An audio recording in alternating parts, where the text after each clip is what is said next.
It was so cool, and it gives you chills, and it's like, just everything about it is just extra. There's like the helicopters and the TV cameras, and then just the ruggedness, craziness of the course, right? It's like non-wetsuit swim in an ocean, sort of like that rough rider swim, and then bike 112 miles through a lava field. Yeah, it's a super special place. A super special place. 1, 2, 3, 4.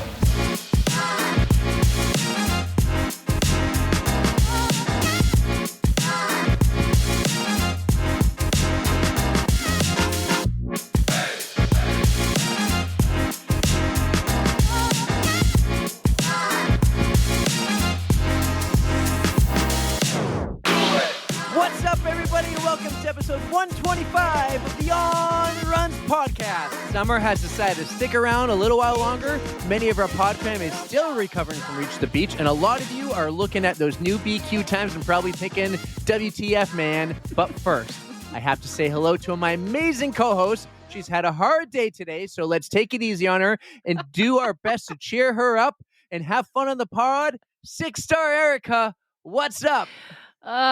Mondays, am I right? Mondays. Fucking Mondays. You and I both had a Monday, but only one of us complained about it. I rarely have hard days, and today was just like 11,000 of them at once. I don't know. Today was just an off-the-charts kind of day, but I'm sorry you had a Monday, too. Well, my Monday wasn't so bad. It just involved many hours of driving and a full tank of gas. Where'd you go? Your Monday at the sperm bank, what happened? Fucking sperm bank. So if you guys have been listening, next week I am planning to go to Virginia to tackle the Yeti 100 once again. And this is my Which last... no one's going to know about unless you post it on social media. But yeah, anyways, continue. This is the last full week of work I have before I leave. And this is just when everything's getting crammed on my plate. So it's not a good thing to do. Like, it's taper time. You need to get ready for the race. Why are you even going to work? Take 2 weeks off. If only I could. I would love to. I would be in total recovery mode right now. I would currently be in the Normatec boots. I'd probably be in bed, half asleep. I would be Theragunning everything that's not being Normatec. I don't know. But yeah, life happens. Well, I'll give you some good news. When you asked me to push our guest segment back an hour, our guest was like super thrilled about that. Oh, good. Yeah, she's like, oh my God, thank God. It just relieved so much stress. She's like, I was going to run home and rush. Now I don't have to. I'm like, yeah, that's what we do here at On the Runs. It's no stress environment. No stress. That's what I was happy to hear. If I didn't get relieved at work, I would have probably still been there. So thank you, Chrissy. I love you. There you go. Thank you, Chrissy, so we can record and not be up super late. My day started with a really good morning, drove Adeline to school, realized I forgot my bag with my computer. Oh, no, you had to go back home. Drive back home, get to the office, 2 minutes later, get a phone call. Can you drive to Point Judith, Rhode Island, and bring some cables down because some cable broke? Oh, no. So I never even needed my computer all day because I just spent it in the car driving. Interesting. And I went all the way to Point Judith, and then all the way back. I don't even know where that is, but I'm sure it's far. It's the very, very, very, very bottom of Rhode Island. Oh, dang.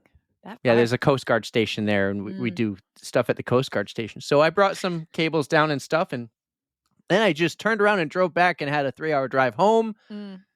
I get this. So work pays for gas when something like this happens. For some reason, I had to prepay with my work card.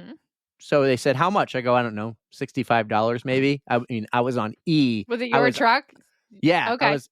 And I drove it right to E. And so I'm like, 65 nice. Should be a little overboard, but I'll have to go back in and get a new receipt that shows a weird number. Anyways, it clicks off at 61, like 35.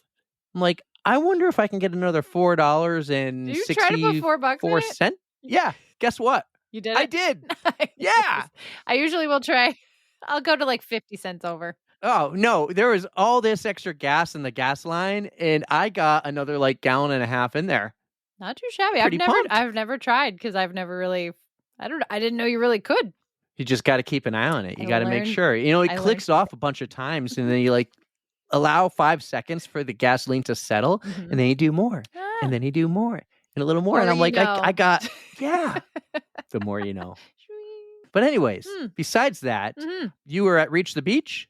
I saw that on Instagram. Barely. Everybody posted you were there. What were you doing? Were you just cheering people on? I didn't know you I had reached was the beach. the local celebrity up there. I met many of friends. I did see a lot of people, so it was really, really fun.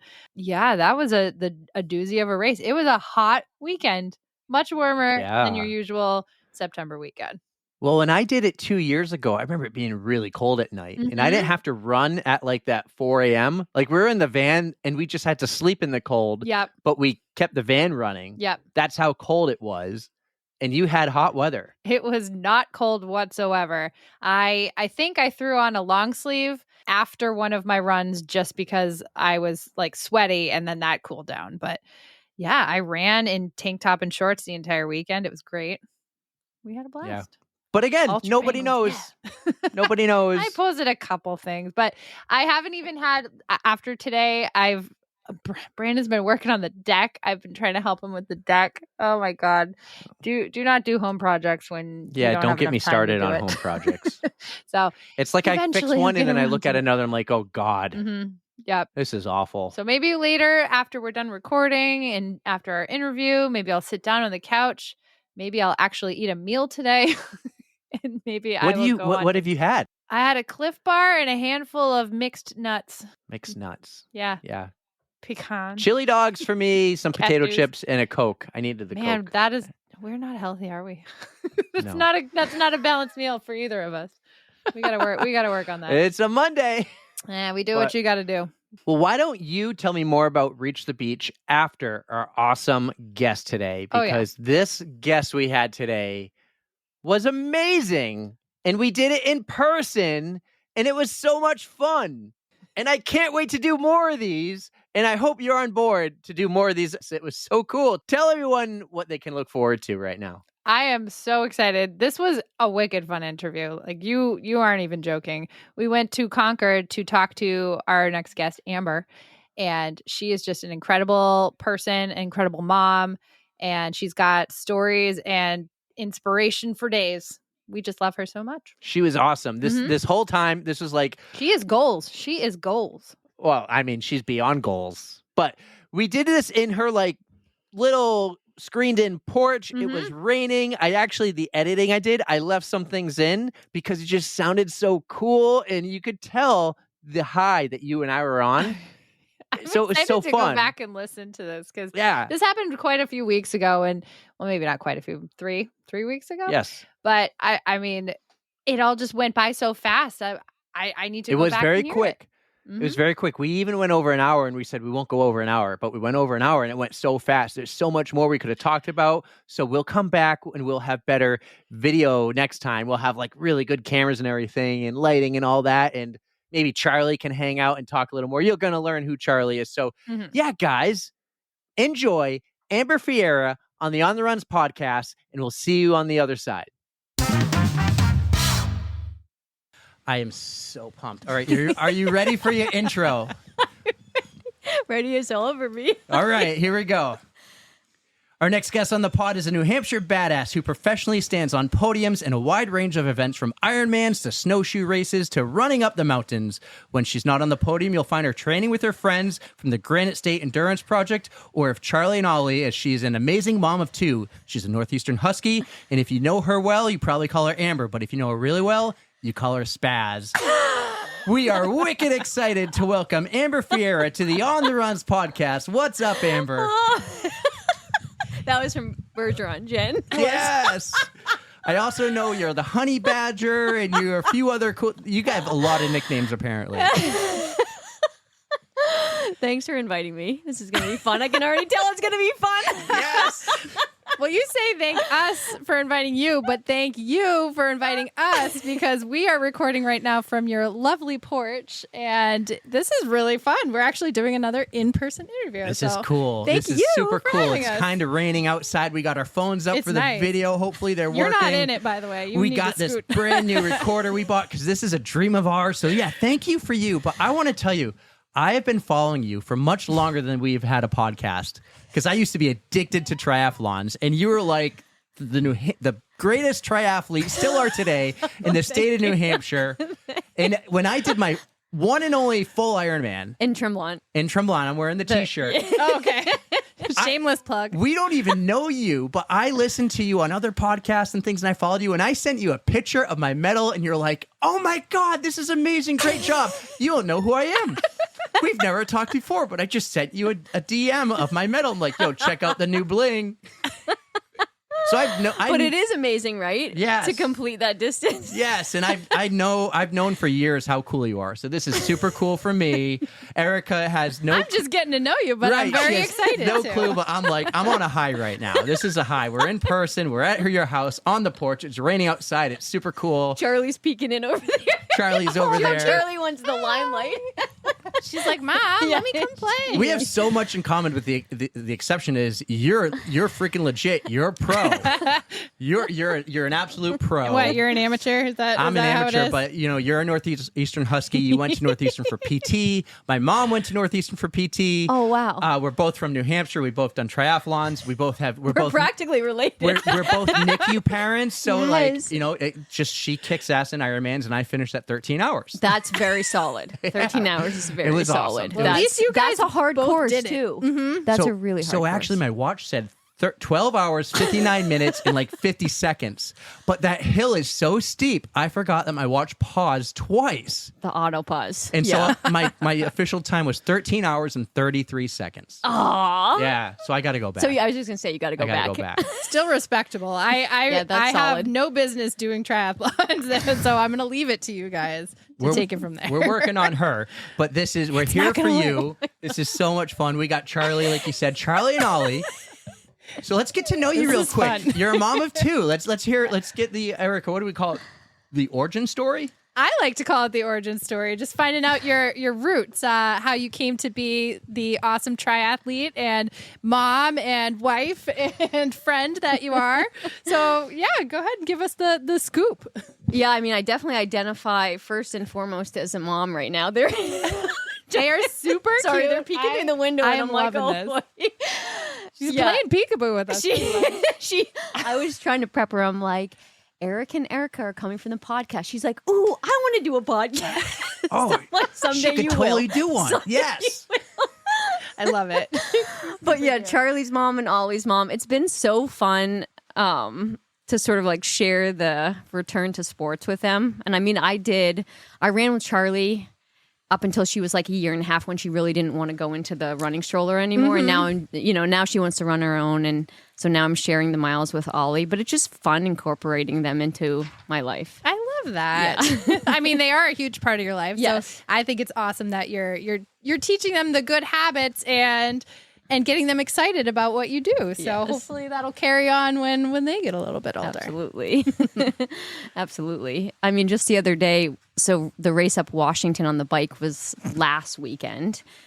And Charlie and I were like running around the summit after the race. And she was like, Mom, I'm going to ride my bike so fast up this hill. It's like, that's so good, right? Because Perfect. they're like little sponges. They're absorbing it. So it's been fun to bring them along to all the competitions. That's awesome. Yeah, you could see them doing it, me not so much. I see you doing that and I'm like, how are you? I have no desire. You're going to do it one day. We're going to difficult. get her to do it. I I am saw impressed. you. I am super impressed.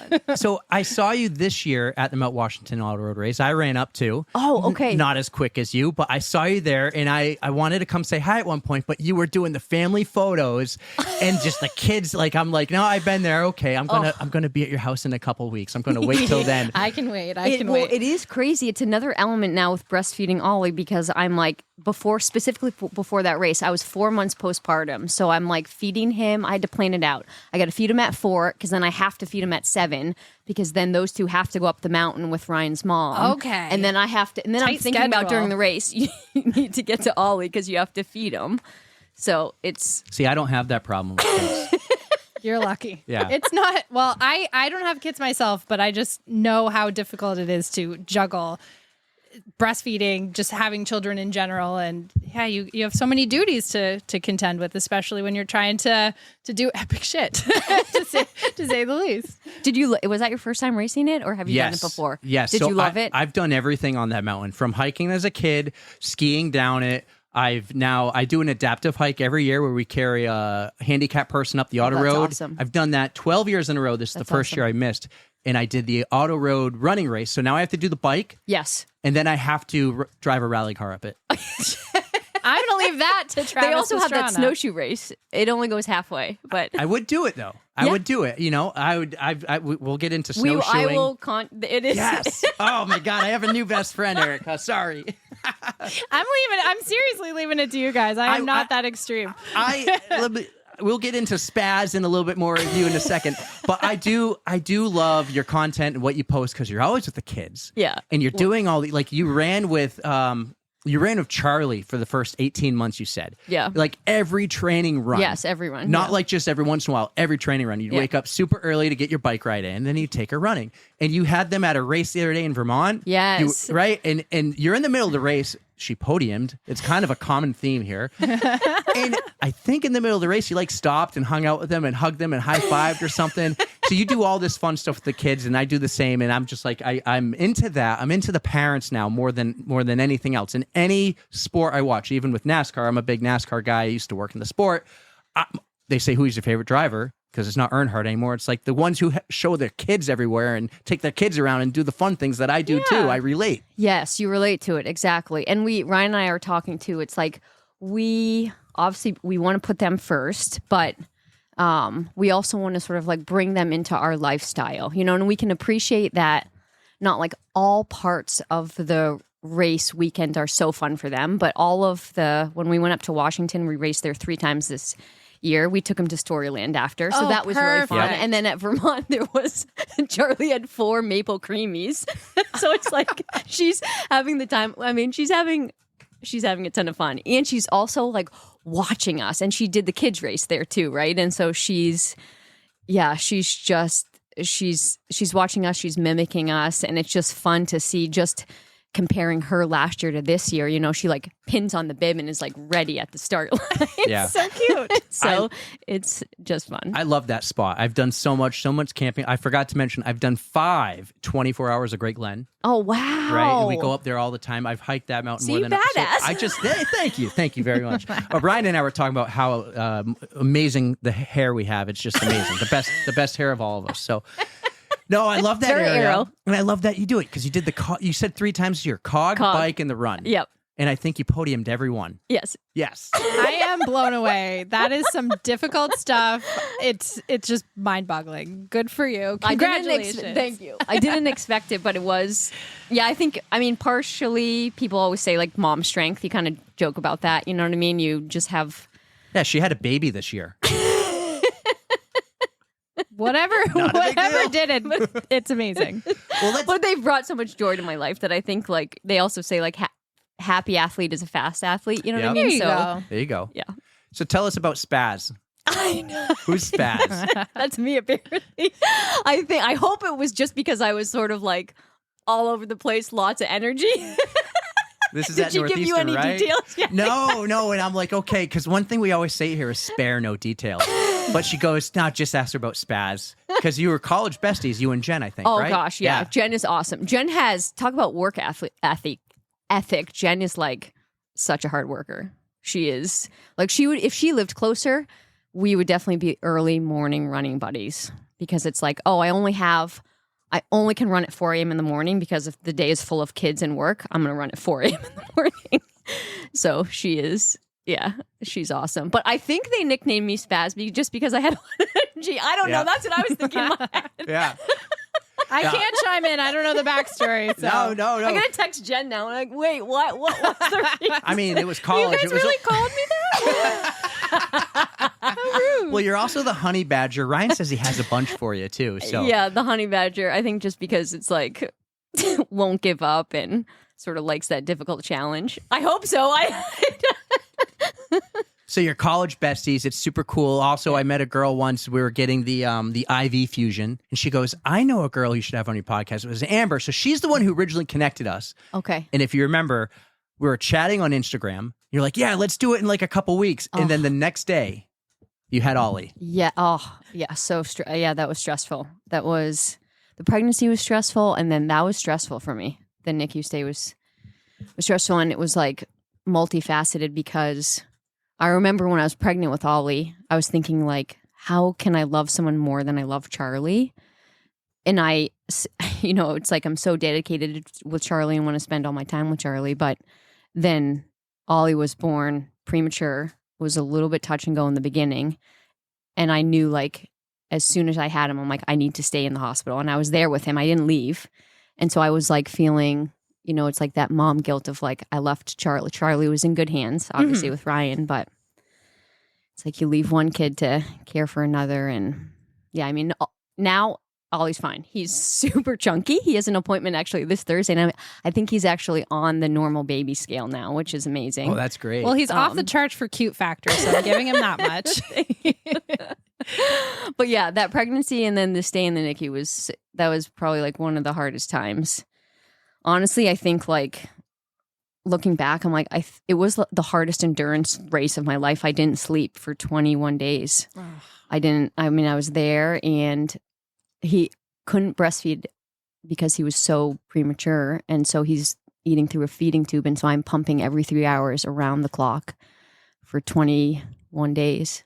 It was crazy. Yeah, it was crazy. But we made it. Good. I'm so glad. And Charlie's not going to remember that time. And you know what I mean? But it's like, I will remember it, but she won't. I don't think my daughter remembers either. Yeah. Because my boys were 49 days NICU and she was 4. And I don't think she remembers. Yeah. Yeah, she couldn't come. I don't know if Charlie could go, but no one could go to the NICU with us. We were at the Elliott. Oh, that right. was like prime COVID time, right? Yeah. So yeah. They told us we could take him home on April 1st. I thought it was an April Fool's joke. Oh, yeah. Yeah. Right. I just left. I went to work because I spent the nights. Ashley would spend the days. I would spend the nights. And I left, went to work, got to work, ate breakfast at work. And then all of a sudden, we can take them home today. I go, you're kidding. Oh. You're lying. This is April Fool's. That would Nice not have try. been a fun joke. Right. Like, please just be 49 real. days is a long, yeah, any time in the NICU is a long time, right? One day. It's like, the staff was amazing. The whole place. Yes. I actually felt really comfortable in there. Like with them, it's when we came home, it's like, okay, here comes the chaos. Absolutely. Right? Because they're still premature babies, right? Yeah. And they're still fragile. And yeah, so actually Washington, I remember circling the Washington road race on my calendar when I was in the NICU because I was like so low and so depressed and so sleep deprived. I'm like, if we can make it out of here and then I can like get myself to the top of that mountain, then I know everything's going to be okay. So that's what was like the podium. It's fun to podium, but it was more so like always healthy. I was able to run up this mountain. You just needed Charlie's a goal, here. right? Yeah, and just exactly. a little bright spot to Exactly. look Something on the forward to. calendar. Yeah. Yes, Yeah. exactly. Little motivation. Absolutely. Yeah. That's tough. Oh, I'm glad everything worked out. Yeah. So Amber, when did you start getting into triathlons and just the extreme endurance sports that you do these days? Becoming a badass. Yeah, honestly. Well, you already seemed like a badass to me, so this is just exemplifying. I did I played soccer really primarily, and I ran, but then I tore my ACL. Oh, which kind of I had the surgery, but I felt like there was an edge that was taken away from me returning to soccer. So I sort of gravitated toward running, and then I swam in high school too. And then because of the ACL tear and the rehab I went through, I was like, ooh, this would be a cool profession. I also felt it was tough being injured because I tore when I was 13, and so that's like your identity then. But I felt like really empowered with the comeback and the rehab. So that's how I chose the field of physical therapy. that's awesome. So that was good. So it worked out. And then I ended up, it's funny, like I like to say like I have a sort of a strong guiding light because I got some full scholarships from colleges that didn't have PT programs. And I was like, nope. My parents were like, okay. But scholarships, free money. Like, no, I'm going to go to Northeastern. Northeastern's not cheap either. yeah. No. And yes, and not a full scholarship there. But I was like, nope, I'm going to be a PT and this is what's going to happen. So that's how I ultimately chose Northeastern because of the PT program, and I ended up running there. Okay. And then Jen Bergeron, who apparently called me spaz. I got to get to the bottom of that. And then graduated with a ton of loans, so couldn't buy a car. bought a bike to work, and then was So like, that would be the you that already would had the be the third- swimming, you yeah. had running, and then bam, there's the third. Okay. Yeah, and then of course it was like did a few sprints, and then I was like, I love this sport. So then did an Ironman. Yeah, come on, Erica. Just do a few sprints and see what happens. Yeah, exactly. I'll work on it maybe someday. I'm not. Yeah, I'm just gonna leave it at that. It's the swimming. I got her to say yes to a relay, Okay, good. and we got another I guy. would be the Which runner one? probably. Which relay? Oh, well, We didn't don't know actually yet. pick one, but I said fine. Open-ended. I guess I would. It actually, tomorrow's episode, we're recording on a Monday here. I don't know the date. The one that comes out tomorrow with Janine, it was with Janine Oh, that's right. when we got She's you like, to come commit. on, it's easy. Yeah, and Just Janine's pick a like, do sport. it. Josh will do it with you. And we're like, all right, cool. So we got me. Yeah. So I think I got sucked into that. And what yet are you we going to do? haven't. The run? Probably. Okay. We'll start with like a sprint or an Olympic. I used to do the national one all the time. Yes. And that yes. was my favorite, my first. It was the one I watched my wife do 12 weeks after having a baby, and Oh. she podiumed, Oh, right? very good. And I watched someone on a Huffy You doing guys it. are I'm like, I setting can do impossible this. standards. no. I'm like, oh no. You know what you should do? Because I'm getting the whole. I'm trying to peer pressure Granite Say Endurance Project to do Wallace Sands Sprint. Okay. It's in September though. It's the 22nd. So you got a month. You got a month. No a week when this drops. It's funny. That's literally the Next only week. free weekend I have in September. There you go. 'Cause I have, Let's do it. I'm I doing, still got the tri like bike. Ragnar, Vermont trail races. I've got Reach the Beach the weekend Oh my after. gosh! You'll just Yeah, cruise she's right already into in Might as well shape. cram a sprint in there, and then I'm doing my 100-miler the weekend after. 100-mile run race. Yes. Oh, you can. Oh, okay. It's her all I got third for this me. year. You can. So I'm definitely. crazy on another level. I'm like, how much do I want to pop in? Like You could just get a wetsuit and do the sprint. Yeah. You Yeah. can do it. There's So no many sharks. ideas There's no popping sharks around. at Yeah, Wallace there's Sands. no Yeah, sharks at all. none. And No sightings this year in the. 2,500 Good to know. seals. He'll get one of the other ones. Not a big deal. I love it. So you go to Northeastern. You do PT. I know, like that's years. That's more than 4 years. Yeah, it was the doctorate program there 6.5, and with the co-ops, I think it almost worked out to be 7. Did you get to run all those years, or are you only like I a 4 year? redshirted one, so I ran 5 years. So that's Okay. how Jen and I connected too, because it was like Division I sport. She did ice hockey, plus a doctorate program. It was like we connected because we're like we can study very early. There you go. You know what I mean, or very late, and so yeah. Was it track or cross country? All three. All I three. had so cross country, indoor, and then outdoor. I was contracted for. And have you Very cool. always been like a long distance athlete, or were you doing like I did. What did I do? I think I did a couple 800s, but really I was specialized in 10K, 5K, and then the steeple. Oh, really? Yeah. We were talking on our Olympic extravaganza that I just couldn't figure out how that sport even started because it's such a weird. It is a little weird, but it's fun. It's because it's a strength sport too, right? Yes. Really like threshold and then hurdling over crazy. barriers plus a water pit. It's crazy. How is it running on the track with wet shoes once you go? You in the don't water? really. They're not that wet. Yeah. Okay, good. Yeah. I'm like, that's the part that just kind of. I got to don't know. YouTube this because I didn't get to watch, but you telling is me that cool. Snoop Dogg was like commentating and Oh, he goes, yes. "Oh, now they're going in the water." Snoop did do a commentary on it. I don't know if it was from this Olympics or from just like seeing it from another time, but it's I think it it- is I kind think of it- bizarre to watch. I mean, yeah. it's different than hurdles and Yeah. It's like the very cool. endurance of the hurdles. Is it a 1,500? How 3. Oh, it's 3. Oh, okay. So yes, that's Okay, a lot. Insane. Well, one thing about our identity, Amber, is we're a storytelling podcast. We want to hear, so everyone has this amazing journey. We want to hear like some of the inside stories that not everyone knows. And races can be some like your favorite race. It can be a great story. Or you could tell us a story about a bad one. I'm going to give you a head start here. I found one out. I don't know how much it involves you, but there's a naked bird somewhere in Canada flying around. Tell me about this naked bird. Wait a second. Naked bird. Who did you talk to? I did my homework. That was all. He's like king of deep diving, whether it be Oh my Instagram God, that or is. yeah. I didn't even know that was out on the interwebs. Unless he's got an 'Cause I inside was scoop. thinking of so Jen's my best friend from Northeastern, and then I do have a story with my other best friend from Concord, who's now moved to Boulder. But the naked bird story was it Andrew Fast? That was another podcast you did. I was like, I have to ask this. Andrew Fast was my training buddy. He was here. He was in PT school actually at Franklin Pierce, and he's an awesome athlete himself. And so we linked up for like just the swim, bike, run training while he was here. But he is like super strong. So we went up to Canada to do a training camp, and I think it was just like either he was just having a tough day or he was just like the blinders were on. But we had 3 by 20-minute efforts on the bike at like threshold, and he just went for it. And a turkey comes running out of the road or out of the woods. Turkey running out of the woods. Now, mind you, if the turkey hit me, I would be in like somewhere not here. And it hits his bike, literally hits his bike, and it was just like a burst of feathers, like a squawk, and then back into the woods. And all Andrew does was just like, get jolted and turns around and looks at me like this, and then just finishes the interval. And I was just like, the whole interval, I'm like, what is going on? And then we stop, and he was like, did I just hit a bird? It happened so fast he didn't even realize. He's like picking birds out feathers, and there's feathers in the wheel. I was like, oh my God.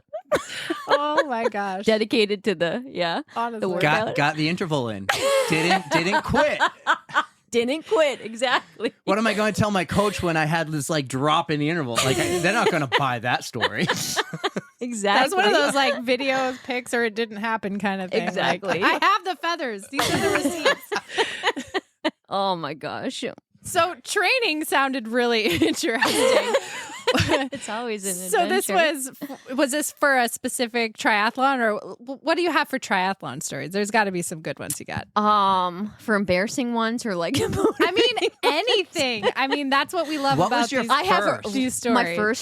my very first Ironman. Yes. It was Ironman Wisconsin in 2009. So I did a few sprints in 2008 and then was like, Ironman Wisconsin Here we go. sounds like a great idea. So are we talking halves or fulls? That was a full, full. yeah, kind of Excellent. jumped right into the No, that's fulls great. and the halves. That's All or Madison, nothing. right? Yes, Yeah. it's super hilly. It's super hilly.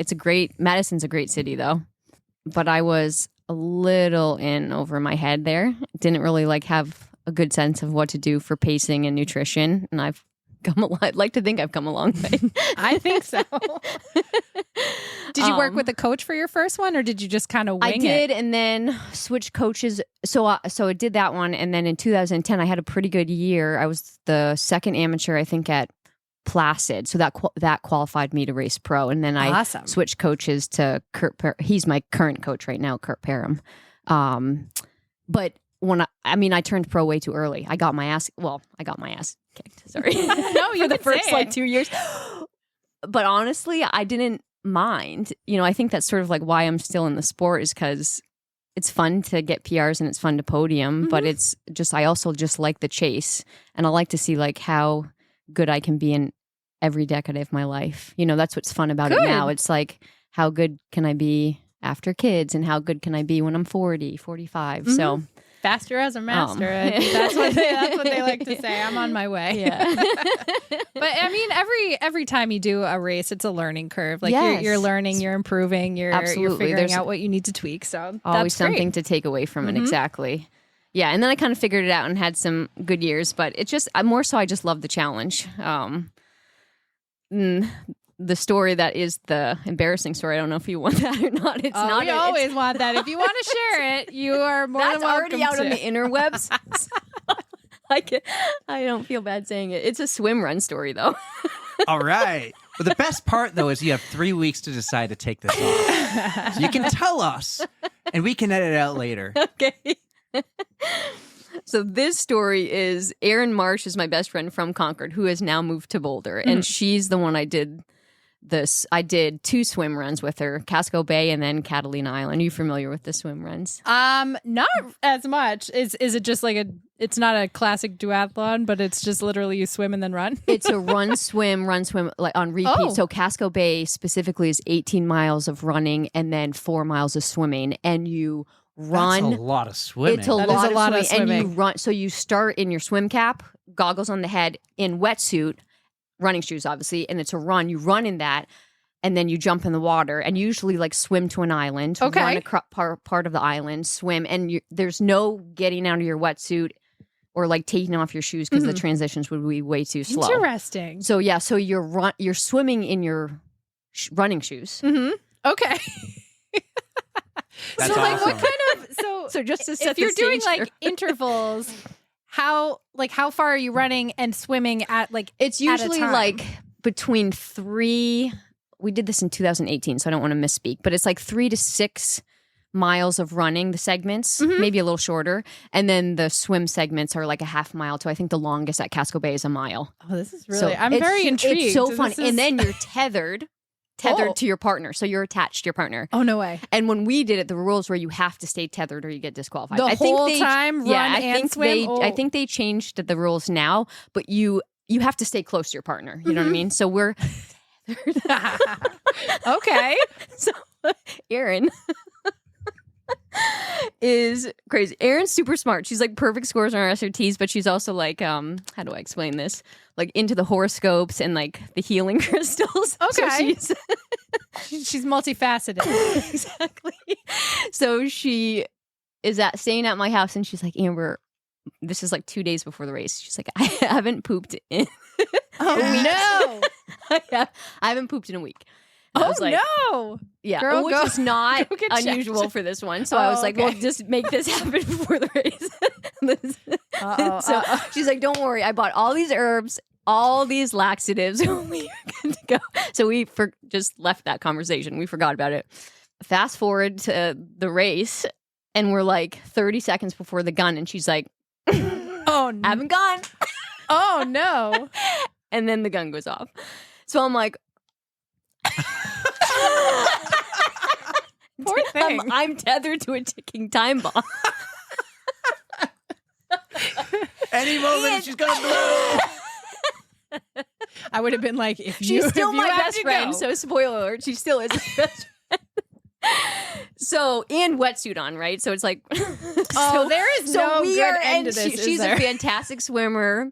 We were leading the race for like 2.5 hours, and there's one aid station where we stopped, and the lady was like, "Your partner looks really sick," and I Oh. looked over, and she was like totally white, and they were like, we really don't want to let you go until she like takes some fluids in." So she chugged a Coke, chugged some of my Infinite, which had whey in it, and then she was like, "Oh, I don't do well with whey," so we're running. After she chugged it. We're running, and it was like 3.5 hours into the race, and it just was. Oh no. And you're tethered. And you're tethered, and she's in a wetsuit, okay? And so Oh, it was no. just awful. It was awful, and then the tricky thing was she was getting like so dehydrated that she had to lead some of the swims to keep her body temperature up. Oh. So I'm behind her. Oh, Amber, no. Yeah. And then people were like, you did another one with her. Well, Yeah. it wasn't that bad the first time. Couldn't happen again. Yeah, it can't be that bad. It was for 2.5 hours just. I feel so bad because I can't imagine just being stuck with it. Like it's there and it's not going It's anywhere. not going anywhere, Oh exactly. no. Oh no. Poor girl. This race, you have to swim in your running shoes. You have to run in your wetsuit. Yeah. Are we talking like the same wetsuit you'll wear in an Ironman? Or They have specific ones, so it's like a short legs and then short sleeves, and some of them are cutoffs, and it's usually a little bit thinner, but it really still is. do you have wetsuit to meets wear The it? neoprene and You don't have to, but you would get really cold unless Okay. it was like you could probably get away with it on a short course. But you get cold. Casco Bay, like some of those swims, especially the mile-long one, and if it's not a warm Right. day, you get cold. Now, what about the shoes? The shoe, yeah. So you Are we talking like you're going to wear your normal running New Balance because they're shoes? through, or- or trail shoes, right? Yeah. oh. Yeah, because Okay. it's usually this one's primarily trail, so it's a fun. I mean, it's a fun sport. What a It's a little doozy. wacky, Oh, especially when you're I've attached never to someone heard of that this. hasn't pooped in so Now you love to train, so we like go to Oh the my local God. pond or the pool here and go swimming with your shoes, and someone would be like, That's what we- "What's this girl doing in shoes?" And then she gets out and starts running around like crazy, and everyone's like, what the heck is going on?" There, people are used to Amber's weirdness around here. It's like, oh, that's just Amber. I mean, if Yeah. I saw it, I'd probably give a look, be like, huh. And then just be like, all You'd right. probably take They your know phone what they're out, take a doing. picture, and send it to the group chat. Be like, look at this one. What? What is that? But it is fun. It's a fun dynamic because of the partner aspect.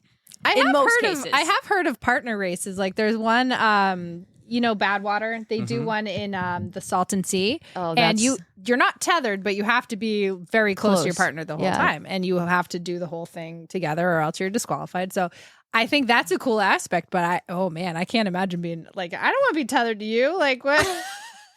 What if you have to go poop? Like, what do you Just do? gonna go. Like my arm's halfway in the porta potty while he's taking a dump. Like I don't know. I'll be like, hey, I need a little help. It would be like Ashley Paulson and her sister.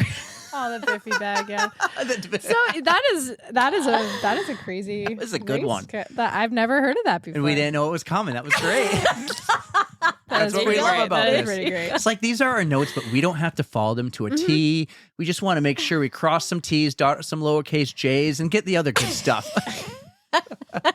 Exactly. One thing I do know, though, I've mentioned you podium a lot, but you stood on top one year in Lake Placid. Yes. Tell us yes. about Very that cool. race. That was super fun. I know. I guess you just never expect to. You never expect to win, right? You're always trying to just put in the best effort. Absolutely. So I think I really didn't believe I was going to win until like I crossed the finish line. And also to note is I felt terrible in the swim, and even like all the way up to halfway through the bike, I felt terrible. I was like had to fight the mental demons of this is bad, but like dropping out. That's how bad I felt. Like nothing was firing. Mm-hmm. And then I was like, oh, just make it like 10 more minutes, make it 30 more minutes, get to the next aid station. And then things started to turn around. I don't know if it was just like good momentum. I passed a few girls. And then I just found myself actually leading. I think I led the whole run, which was terrifying. It is to get, you're just feeling like you're going to get hunted down. Are you one of those people who will keep checking over your shoulders? No, I try to never, and that's Tunnel why I vision, promised myself, like, just, never look back because it's not worth it, right? It's Perfect. Yeah, not worth it. So that was fun. That was just a ton of fun. Just good. I love Lake Placid. I've been up there so many times for like training camps, and that's where obviously I got my pro card, and it was my second Ironman ever. So. Yeah, Were you a pro? place. That was your pro race. That was a pro race. Yeah, Yes. I raced Oh, this. excellent. Yep. Yeah, one That was one's a been pro. on your list. You wanted to do. That's Placid. a great one. So that's the other one I want to do. Sign up for it. Yeah. Well, give me a couple years. I will. Yeah, and when I do, I know where I'm going because I know we're going to talk more about Granite State Endurance Project. Yes. But I know you do those rides. Yes, And they're and- so sick, and I was so jealous. Like I wanted to do them years ago before COVID, before twins. Yes. No, there's more Ironmans on deck, but Good. where the full Ironman's going to take a little bit of a pause. Yes. Not yeah. not that triathlon's taking a pause, but Right, the full but- Ironman. I still have my Because it's a license. lot. It's a lot. Yeah. With, Well, it's the training. yeah, absolutely. I can afford the weekend up there. I can afford the Airbnb. We can go That's away. what I and meant. take- It's like the. it's getting there. Yeah, And it was absolutely. the best time of my life too, training with buddies, going on century rides and doing the cool, fun things, attacking the hills. Our friend Scott Black, he was struggling for years, like always finishing third Oh, wow. to get Kona. He's much faster than me, but he made me better and faster. So it was the best time. It was like the best few years of training in my entire life. Right. Training is like the fun part why I do Absolutely. it. Yeah. Me too. You gotta find your people. That's Yes. that's what makes it more fun. You're more engaged. You're more motivated. So, Absolutely. And yeah, you have a finding lot who- of people. Yeah. The Granite State Endurance Granite I Project. see them everywhere. That's awesome to hear. That Yes, makes me so every happy. time. Even at the 10 miler the other day, Yeah, you had them there. We had a huge weekend. It was a 10 miler, and then there was a swim run, and then there was a gravel race and the live free or try. People raced all over. I'm going to forget some right now, but it's fun. The group is growing, and I love connecting like-minded people, right? Yeah. And it's just fun to have that community. It's fun to be in the same uniform and show up to training camps and just work with each other. How did that start? Because if I'm right in my research, you became a Probably pro. is. You became a pro, but you were like, I can't live this. I need to be busy. Yes. I need to do something. Yeah. So how did you think to start this? The spaz. We'll go back to spaz. Right. And how did it grow and evolve and become as big as it is? Yeah, I don't, just good momentum, right? And I think that we have such a good core group right now and people supporting one another. We had an awesome group. Last year, I think we had 25 members do Iron Lake Placid. Wow. Amazing. And I was pregnant. I raced pregnant, but I was like, I have to start because I wanna be on the race course with my teammates, you know, and I got to like hug them. I got to high five them. And so it's just like, it's such good energy, and it's, you know, something like more than just yourself. And you know, right? It's like training buddies. That's what makes it worth it. The race is fun, totally fun. It's fun to go chase PRs and to better yourself, but it's like the people, the community, rooting. Everyone has different goals, but like rooting for one another. You know, my observation, because I've done 4 half Ironmans and I've done the 1 full.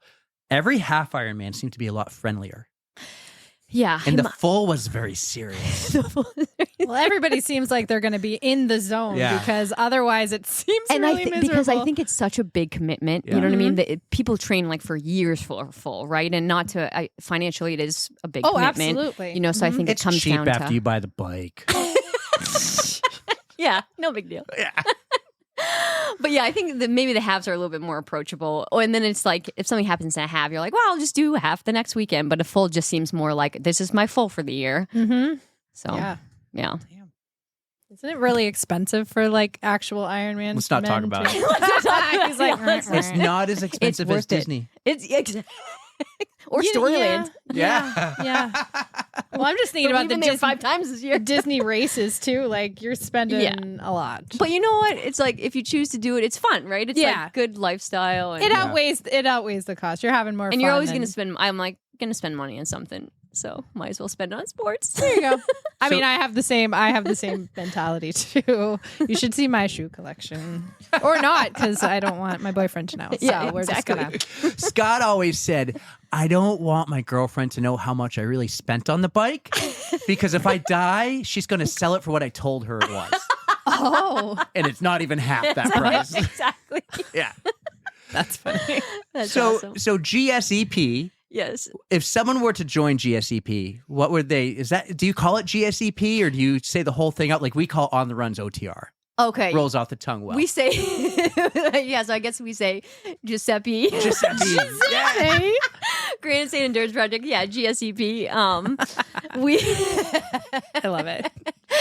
So this year, included in the membership were Velaccio, Velaccio, the cycling arm sleeves. And then I usually try to plan like 3 or 4 team races. So we always do Crank the Kank, and then a group got together to do Sea to Summit this year. And then we'll do the Wall of Sands, and then we'll have a team party at the end of the year. We have done a little in-person through the winter bike studio, which is amazing. It's but so I cool lost the space. I lost the space because someone sort of outbid me, I guess, needed it for the whole year, and we're just we can build one. I was Let's build it. just putting it out there. If anyone, we'll help. What is it? The board? You wite it on the board. Manifest. Let's get a vision board. Manifest it. Yes. Vision board. Yes, let's do it. I almost called it a mood it's a board. thing that works. Well, I'm working on one.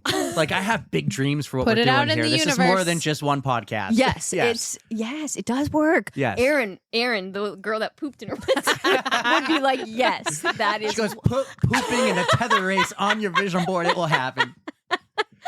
Well, like it's more than just triathlons. You mentioned Crank the Kank. Yes. You do the Mount Washington thing. We saw someone doing the 10 mile. It's more than just a triathlon training club. Yeah, right, exactly. Yeah, it's honestly, I love sport. It sometimes can feel like a little bit silly, right? But it's not because it gives people confidence. It connects people. My best friends are through sport. I think it strengthens communities. I do. And it really creates a really strong bond between people. So I love it. That's what we want to do. We want to build community. We want to get people together, and anybody who's doing that it's okay with me. It's perfect. All this talk about Giuseppe makes me want to go back up to Meredith, where there's a really good Italian restaurant called Giuseppe's. Get their baked ziti with chicken. It's like a chicken parm in a big ziti. It's so good. Anyways, you guys are making me hungry. Let's stick with triathlon. What's your favorite triathlon you've ever done? It could be an Olympic or something too. It could be it doesn't have to be the full. Yeah, let's think. Favorite. Oh man, that's hard to answer because favorite venue, right? Or favorite race experience. So it's funny. I happen to have to say Mont Tremblant twice because because so when I won Placid, I was the first professional non-qualifier to not qualify to make the cutoff for Kona. So essentially that means I had to race again. So I did 5 Ironmen within a 12-month span that year. So I had to come back, and my options were fly to Europe or race Tremblant. And it was like 2 or 3 weeks apart. So I won Placid, and then What year was this? that was 2014. Okay. And so I remember just being on the start line like, I'm tired. But then I found myself leading for the majority of the race. I got past the last like 5K, so I got second. So I pulled it off. Nice. I showed up to Kona like destroyed because I was so tired. Because that But was you made it. but I made it. And Yeah. I mean, so I was out on the race course going like, wow, I can do this. Bodies are amazing, right? It's like if we're like positive mindset, we can do anything we put our mind to. And then the second Tremblant story was Placid in 2016. I crashed. A girl ran out in the middle of the course, and I crashed like head on. Oh my God. And then was in the We're talking like a little girl. yeah. Oh, no. I know. And she ultimately was okay. I was okay, but still, obviously, Yeah. race was How was over. the bike? Oh, no. Yeah, exactly. Oh no. I tore my. That's what everyone says. I tore my quad. Oh I think no. she was okay, but I was going fast and hit her That's with a traffic. scary thing. Yeah. It's very scary. Oh. But yeah, people were like, "How's the bike?" Not good. Didn't make it out. I'm more concerned about you because I don't really know how much these bikes I cost. know she's so- okay already. I know, right? Oh man. But then I came back. Then I was like pissed and just annoyed with everything. I trained so hard that I came back. I started Tremblant with road rash. But I was fourth, and I got fourth, which I thought. So that's why I'm like, Tremblant's special to me. Which is a podium finish in Ironman. Which is Really? technically the new best.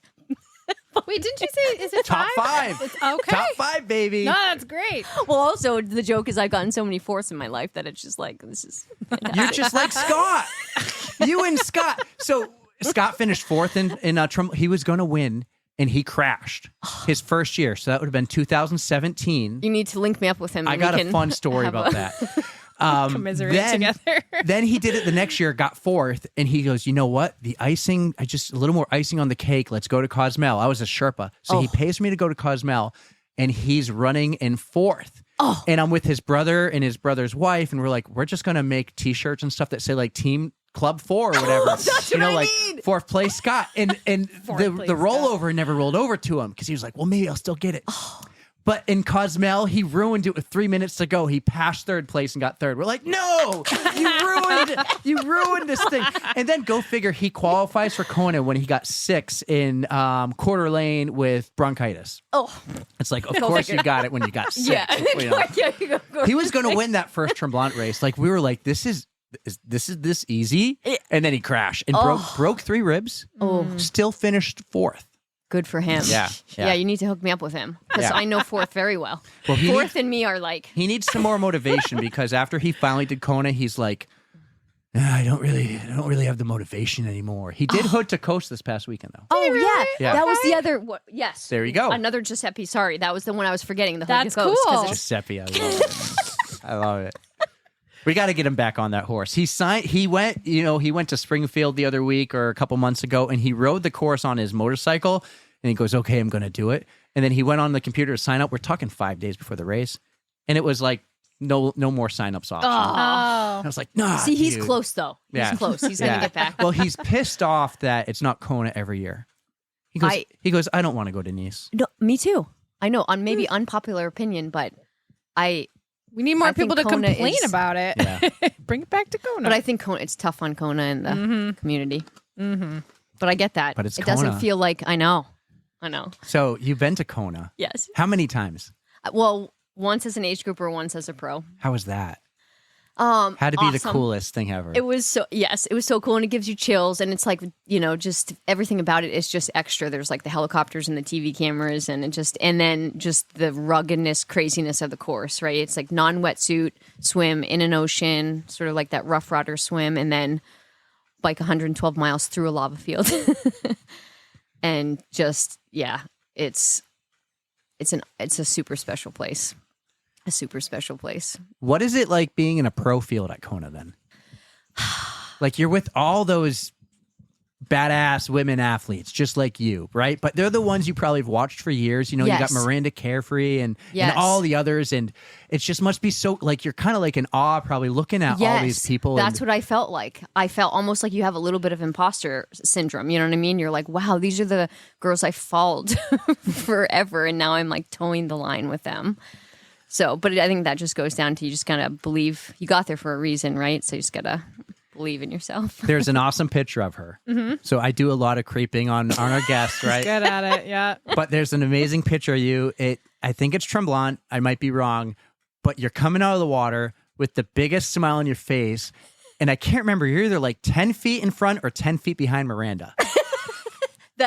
Was that in Tremblant too? I might have been one of them, but I remember seeing that and being like, oh, it's you and her, you and Miranda, which everybody knows who Miranda is.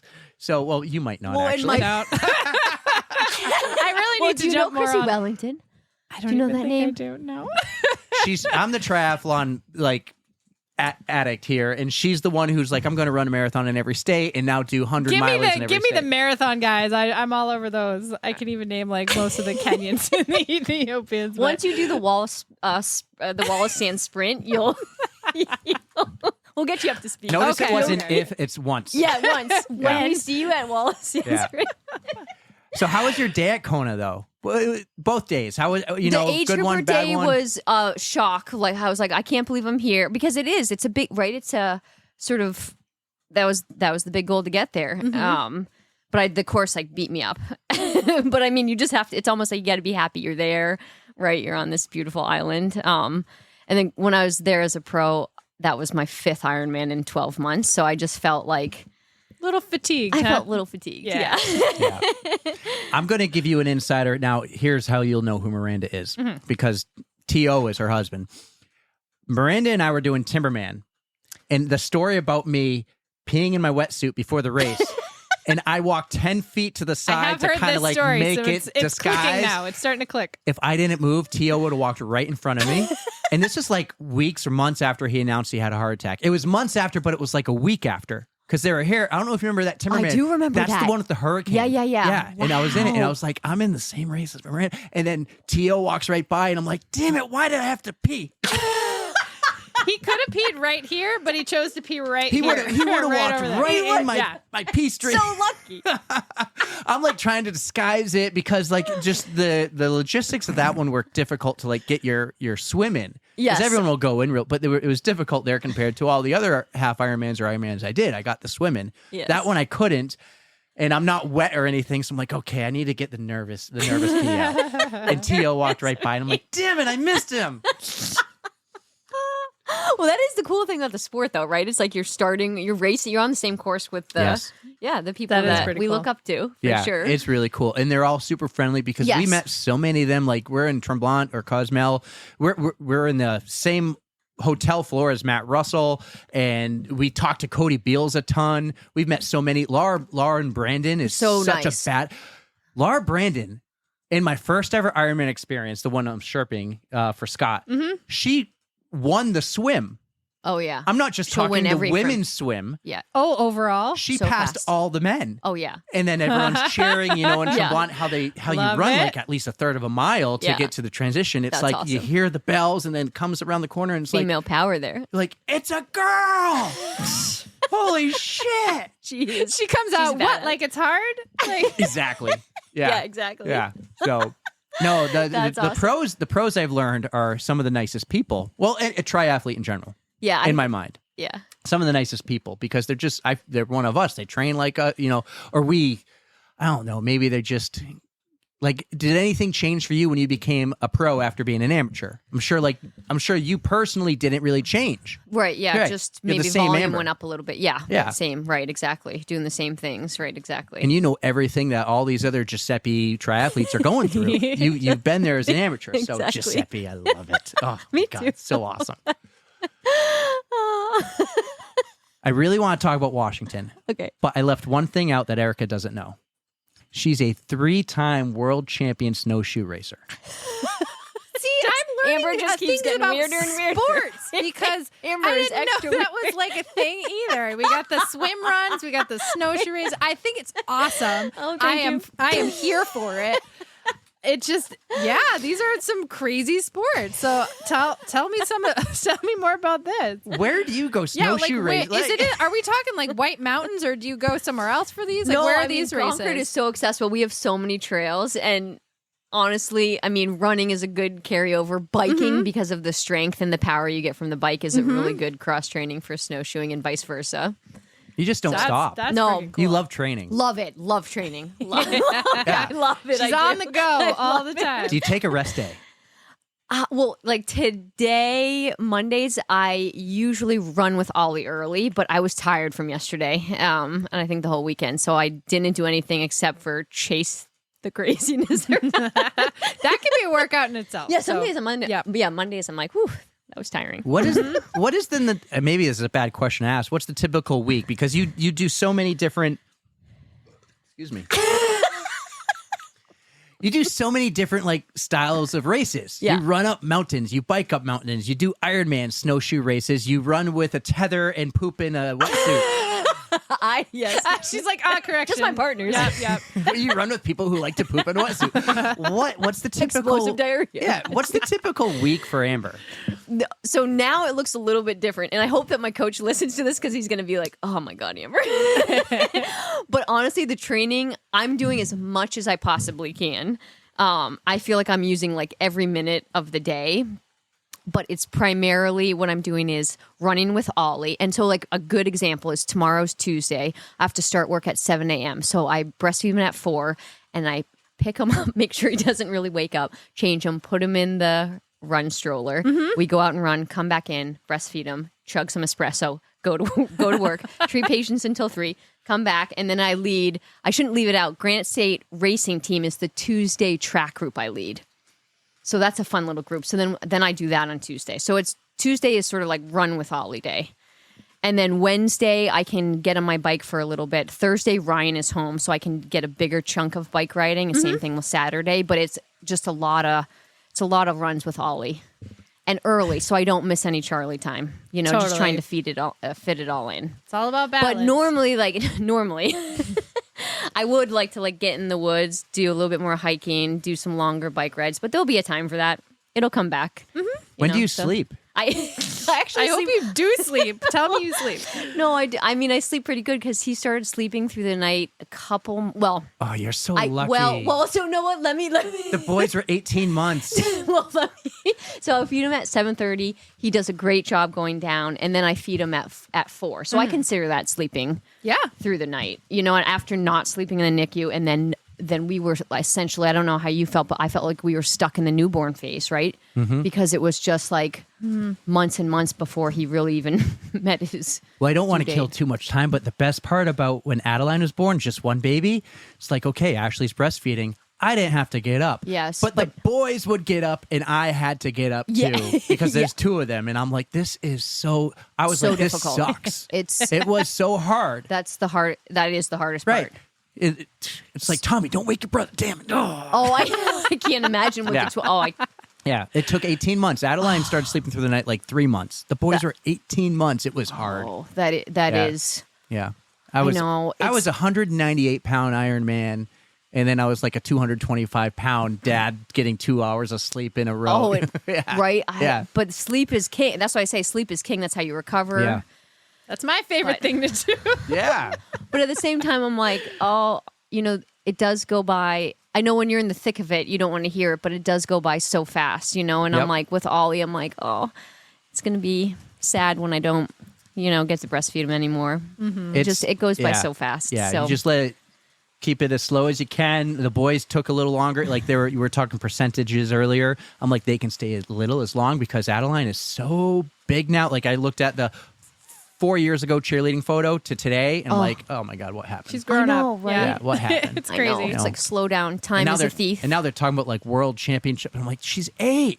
Oh, yeah. Yeah, she's 8. Yeah, I know. I'm like, we're going, oh man. But, you know, it's so much fun to do all those things. And any type of like, we sign the boys up or in Adeline up for those little kid running races and Yes. stuff. It's just a blast. Oh, it's so fun. much fun It's to see. so fun. It's Yeah. so fun to see them like take on the passions. That's why, yeah, to circle back, that's why I love bringing them, because now Charlie's psyched on running. So That's Yes. perfect. That's awesome. That's awesome. I grew up playing hockey my whole life, and I'm like, you know what? If they want to, they can. But I love to ski in the winter, Yeah. and bike and go camping in the summer, and you get to do those sports with them. Yes. Versus like if they play soccer or hockey or baseball, you sit on the sidelines. Right. You know, I'm the dad at cheerleading practice running around the Dairyfield Park. Yes. While Yeah. Adeline's at practice. And- Exactly. And Ashley's getting messages from the other moms like, your husband's crazy. He's running in circles for 2 hours. I can identify with that though. It's like that's what I would do too. Yeah. It's good to keep moving instead of just sitting there. You can Yes. still watch while you're running. Yes. There's nothing wrong with that. Well, they don't see me doing it anymore because I keep running up and down the backside of McIntyre, which brings me to Mount Washington, one of my favorite places in the world. Me too. And you podium all the Me time. too. Me too. You won the auto race last year, Yes. and that's the one I want to really talk about. But this year, you podiumed. third. Yeah, third. And then you won the bike race. I was third at the bike race. Third. Yeah. You And won then there's the cog, you right? won the cog. Yeah. All within okay, so wait, those are all within 2 months of each other. Yes. Wild. That's amazing. I still have yet to do anything up Mount Washington. You like should. I don't Oh, even gosh, think you I've should. gone in a car, or at least not since I was younger. Like it's been forever. Like I'm a New Hampshire native. I've been in New Hampshire my whole Gotta life, do and it. it just It's I don't really remember it. So Therapeutic. It's when you get a good visibility day too. Oh, It's yeah. just a beautiful. It's awesome. It's awesome. I told him that's one he can convince me to do is if he Yes. does the road race again. I can probably be convinced to do that one. Yes. But the year you won, it was not a good visibility day. No, couldn't see No. anything. Couldn't Oh, even. And no. then it was cold too. Like people's eyeballs were freezing. Oh my God. What? I'm being dramatic. I'm being a little dramatic, but it. But yeah, It's you crazy could see. for I June. think, Like oh, it's just anything and goes. then that year we were on the start line for the bike race, and it was snow on the top and like hurricane winds, and they canceled it at the start line. So that's the cool thing about that mountain. Well, cool and scary is it has some of the worst It's weather epic. in the world. It's epic. It is really cool. I do know Yeah. that like in the entire world, like it is Yes. so Yeah. badass. Like Yeah. So that year I won was like very cold, windy. I think it was like 10 feet of visibility. oh wow. So, which is kind of crazy. That's So much credit to you It's like- guys. That's gotta suck because at the very end you kind of like take those couple Oh, the tight hairpin. turns. Oh, And yeah. you can hear them because they're probably only like 12 feet away, but you can only see a little bit, and you're like, where does this road go? Because I wasn't expecting the finish to be Oh. those hairpin turns. Right. I thought like I was debating, are they going to have us go up the service road? And when we didn't go up the service road, I'm like, yes, because I know how steep that is Yes. from the adaptive hikes. So I'm going around to the parking lot, and I'm just thinking, oh, I'm just going to cruise to this finish. Right. I had no clue what was coming. Well, part of me thinks because this year was good visibility, and you can see when someone's like 20 feet in front of you, you're like, oh, I can get them, but it takes like 5 minutes to catch them and then pass them, right? Yeah. But the year I won, it was so low visibility that once I passed to get in the lead, I just kind of put my head down and it was like kind of blissfully ignorant, right? It's like just keep running. Yep. Can't really see the top, so you just gotta keep following. Eventually you're gonna cross that Exactly. line. I just could hear the announcer, and that's how I knew I was getting close. So That's so awesome. That's got to be cool because, like, you're a New Hampshire native. You grew up in New Hampshire, I'm assuming. I didn't even ask that. I grew up in Mass, but I've been here for. I would consider she's myself a- a granite. I'm a Massel, Take it. and went to I school wouldn't at call her that. Northeastern. No. I was born in Mass, too. I lived there until I was 2.5. There we go. so, We're connected yeah. again. Yeah. But, no, that mountain is so badass. And to be a New Hampshire native, Yes. winning that, like, it was all I think over it was the the news. first because I was the first New Hampshire female since like the 80s. Oh wow. I think it was a long time. Good for you. Yes. I love it. It was so cool just because you're local. It's all over the news, like everywhere. It's like So New cool. Hampshire. And it was just like, that's so cool. You win Ironmans, you win snowshoe races, you win races up mountains. You win them all. You do them all. And you do it with like a huge smile, a great laugh, and you're just having a fun time. So this brings me to a question. What do you have next? What's next on your agenda? I got invited to. There's a Canadian trail running championship in October. Cool. So, which I think we're gonna go. We got to get Ollie a passport because my obviously the gosh, kids are yeah. coming. Yeah. But I got invited to that because I've been doing mainly the sort of uphill stuff. And the race directors, he seems so nice. I haven't met him yet, but just been contacting through email. And there's going to be a vertical kilometer, which will be similar to the cog, sort of like that straight up. So you're and, used to it. That's going to be cake for you. And then Charlie's out of the bath. I think I got to get Ollie. And then there's going to be an up-down version. I'm just going to grab Yeah, Ollie. feel free. And then You go for it. I get the limelight. This rain is awesome. I love I it. hear it. It's so cool. Hi, Charlie.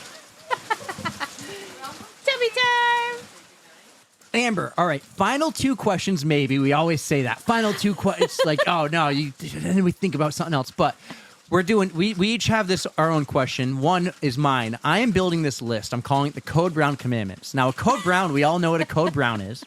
Was that the wetsuit story already? Yeah. Pretty much. Yeah. So a Code Brown commandment, though, is like advice how to avoid a Code Brown. Now, a Code Brown could be any oh crap moment, like don't run into a turkey, right? That's oh crap. Watch where you're going. Anything that would make you say oh crap, like running into a bear or an alligator, as Andy Glaze said, right? But we're creating this list, and it's thou shall, my favorite. This is my trick, being a dad with little ones. Thou shall use diaper rash cream to cure chafing. And some people use thou shall always run with wet wipes, or thou shall know where the porta potties are. Oh, the porta potties is a good one. Right. And some people will go like, they'll escape out easily. They'll go, thou shall try nothing new on race day. We all know that. But do you have any good advice to help someone avoid an oh crap moment? Maybe like a first Ironman or running up Mount Washington. I'm sure you could go on here. We could go on with a lot of things. I mean, I'm defaulting back. The thou shall not, if you haven't pooped for 7 days, don't take an entire cupboard full of laxatives and then put a wetsuit on. That's it. Thou shall not take a laxative. It's very specific, but it is very important. The best part Learn is, from Erin, everybody. Yeah. Learn from Yeah. her. yeah, that's a good one. That's probably should be number one on the list. Honestly, yes. Laxatives are not your friend because when they work, they really work. It's just when are they going to? Oh, man. How to follow on that one. So, Amber, my question, hopefully it's not as difficult as that one, but we have a Spotify playlist and we like to invite our guests to add a song to it. So is there anything that you're feeling at the moment that you'd like to put on the list? So at the bike studio, our indoor studio, which hopefully we'll find a spot for this year. Put it on the board, the vision board. Do you know 300 Violin Orchestra? I don't. Can I play it real quick? Yeah. Go for it. The 300 violin Okay, orchestra. so what happens is I write the workouts, and then if the crew hears this song, no matter where we are in the workout, you go hard until the end of the song. Ooh. Oh yes. I'm all it's- about that. It kind of builds really nicely.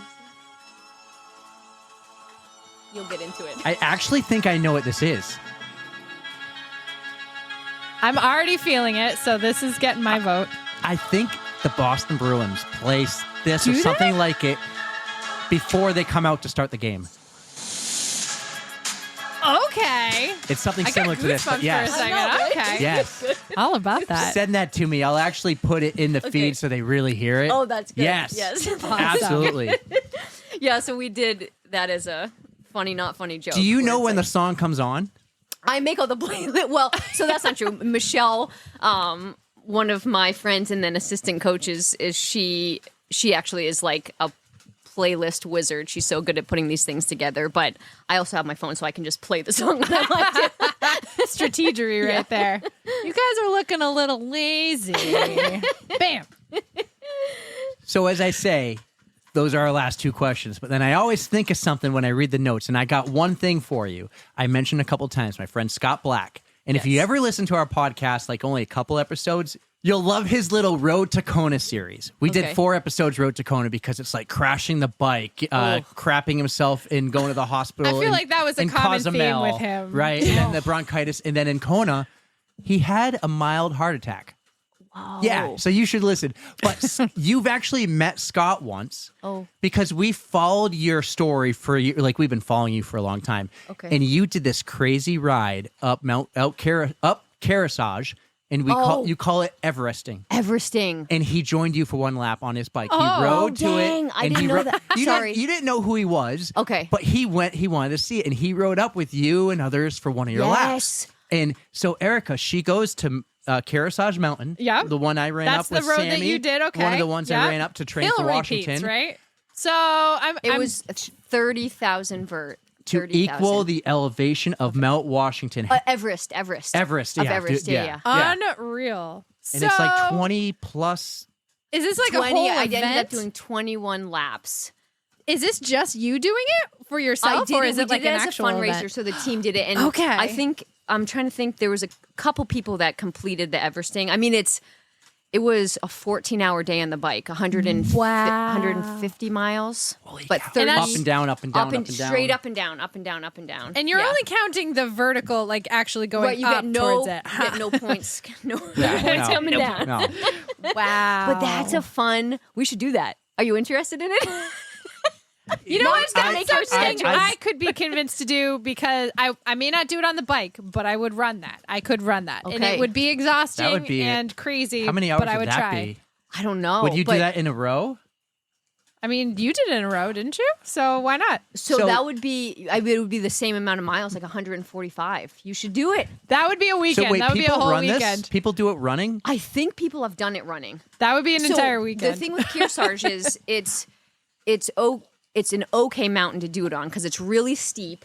But then there's that section where you it's almost like a little flat, and then you get a teeny downhill where you're like, that doesn't count. You know what I mean? Yeah. So you almost want something that's like straight up for 3 miles, but not too steep. Nothing that's Yeah. going to blow Right? out your quads when you're going down it. Oh, if you're, well, that if too. you're running. If that you're too. running. That's a But whole nother element with running. You have to sustain the down. I don't know if I could do it on a bike. I feel like I'd be like, well, 1 lap's enough. I would be down. I would Have a totally lap. do something like that this year. So my coach I like told the me crazy last stuff, winter, she goes, we need to start running more elevation. You just run on the rail trails all the time. And I love the rail trails. But I'm like, you're right, They're Nicole. easy. They're Who's flat. your coach? Her name's Nicole Bryant. Okay. Run the journey on I like Instagram. Yeah, she's wicked cool. So she's my coach, and she's been today's 10 months.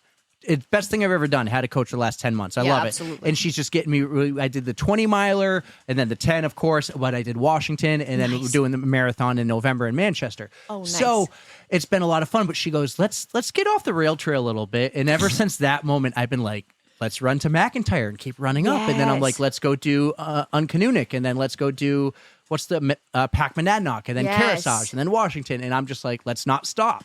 Yes. So I would Yes. do it. You know, I can't do it this next month, but I put it on the calendar for maybe a year from now and bike more hills. Bike more hills, run more hills. The team's gonna strangle me, but hills pay the bills. I've Yes. been saying. Yes. They're like, stop, Amber, stop That's it. a new one. Hills That's a don't t-shirt. care about That your is a feelings. t-shirt. We were just talking about it on the car Hills ride. She's pay like, the I'm going to buy something and we can just make t-shirts. And I go, well, we can just do it on the spot. Hills pay the bills, baby.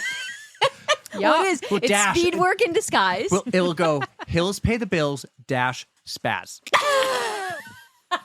Episode 120 something. This will be like 124. People will buy that. Yeah, it'll be awesome.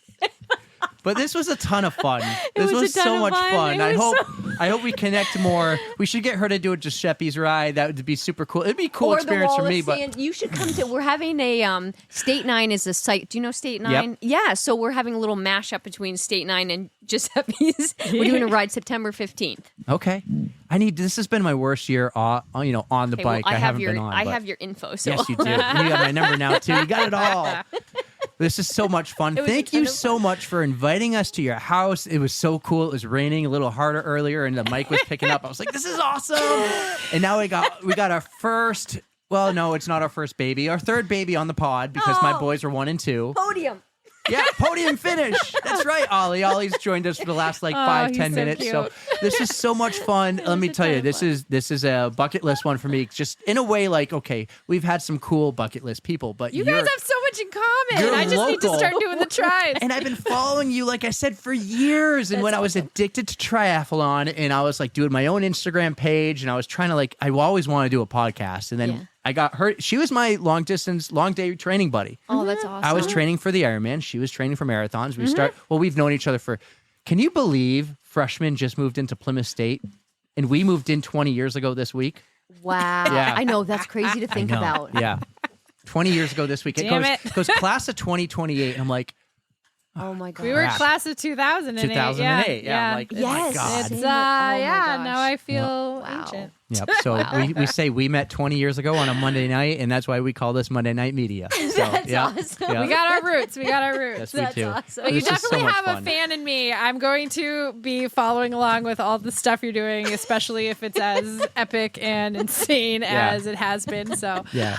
You've been so gracious with love your it. time, too. We've gone way over what we said. So That's this okay, is great. because This they're is good. great. A lot of fun. But he's just the cutest. yeah, He's doing good. he's doing great. What a buddy. Good Ollie. Guys, I hope you enjoyed that. This was so much fun. Hopefully more in-person guest appearances like this. We'll have a professional camera set up one day and instead of the phone on my knee and the other one looking up my crotch. But this was a blast. Amber, you're awesome. You too. Guys, I hope you enjoy that. Amber Ferreira on the On the Runs podcast. That was wicked awesome. Amber, thank you so much for having us over to your house for this interview. We had such a blast. You are so amazing. Thank you for just sharing your children with us because Charlie and Ollie are the cutest things I've ever seen. I just think you're doing a great job with them. You're a great role model. So just keep it up. Keep up everything you're doing.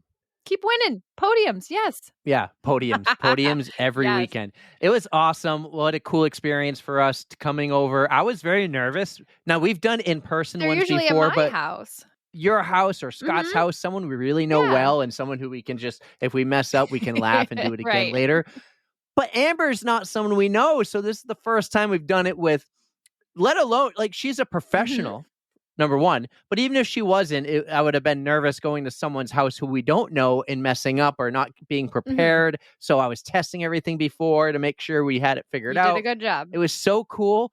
But there were so many things I wanted to do that we didn't do. Like, we didn't even get a picture with her. Oh my God. How did we miss that? See, it's not easy to remember all the time to do social media shit. So get off my back. Well, man. I mean, that's part of the usual for you. I know, but for you, that's shocking to me. Oh, damn. I was very occupied with like making sure we didn't forget everything, making sure everything was Making set sure up, we not weren't being there Take- too yeah, long. taking up her time because the yeah, binky situation. the babies Mhm. had to sleep and Yep, everything, and there bedtime. had to be feedings and all that. But it was so cool. I want to do more of these. The video didn't turn out good. We tried with our phones. We'll master that Okay. later. But because of that, you said, since we have no video content, that you would do some challenges this week. So we're gonna I haven't see touched if those. you do. I sent you a few. You have some time to The do one them. thing I wanted to do, and apparently nobody in my van has heard the song "Hot to Go." You must have heard this. Like it's in a ton of the Instagram reels and stuff, but it's I don't even know. Chappell Roan. I apologize for butchering that name, but she's great, and it's a very catchy pop song. And I was gonna do the dance. 5, 6, 5, 6, 7, 8. Come on, it's such I've a never bop. heard Are you this. kidding me? It's been everywhere. Nope. But so I had like Never the heard it. flags, like doing Reach the Beach. You have to cross the road with like safety flags, and I was going to do the dance with it, but I kept forgetting to have somebody record me doing it. But that song had been stuck in my head all weekend long. Well, all right. Well, let's do it. Let's talk Reach the Beach then. Why don't you tell me all about it? And for those of you who love the Amber Oh. episode, check us out on Instagram, TikTok. Tara's killing it there. And the goal is, share and follow and share our pages. Sharing really helps us grow. And if we get, if it grows bigger, maybe Erica will get us more content when she's doing these races without me. But Erica, tell me how Reach the I need a Beach went, where you went and saw all the people and Yeah. cheered them on, because nobody actually knows if you even ran. Oh man, Well, my team can vouch for me. I had Karen and Steve and Jay and Sarah and Marty as the Ultra Penguins this year. We had an absolute blast. So there was 3 new Ultra Penguins. Yeah, we couldn't get some of the originals, but Sorry, what? couldn't get a guy like me. Oh yeah. Somebody had. Well, actually, you weren't the only Eric with kids this year. So, but We're good at that kind of thing. Oh well, good for you guys. Making babies.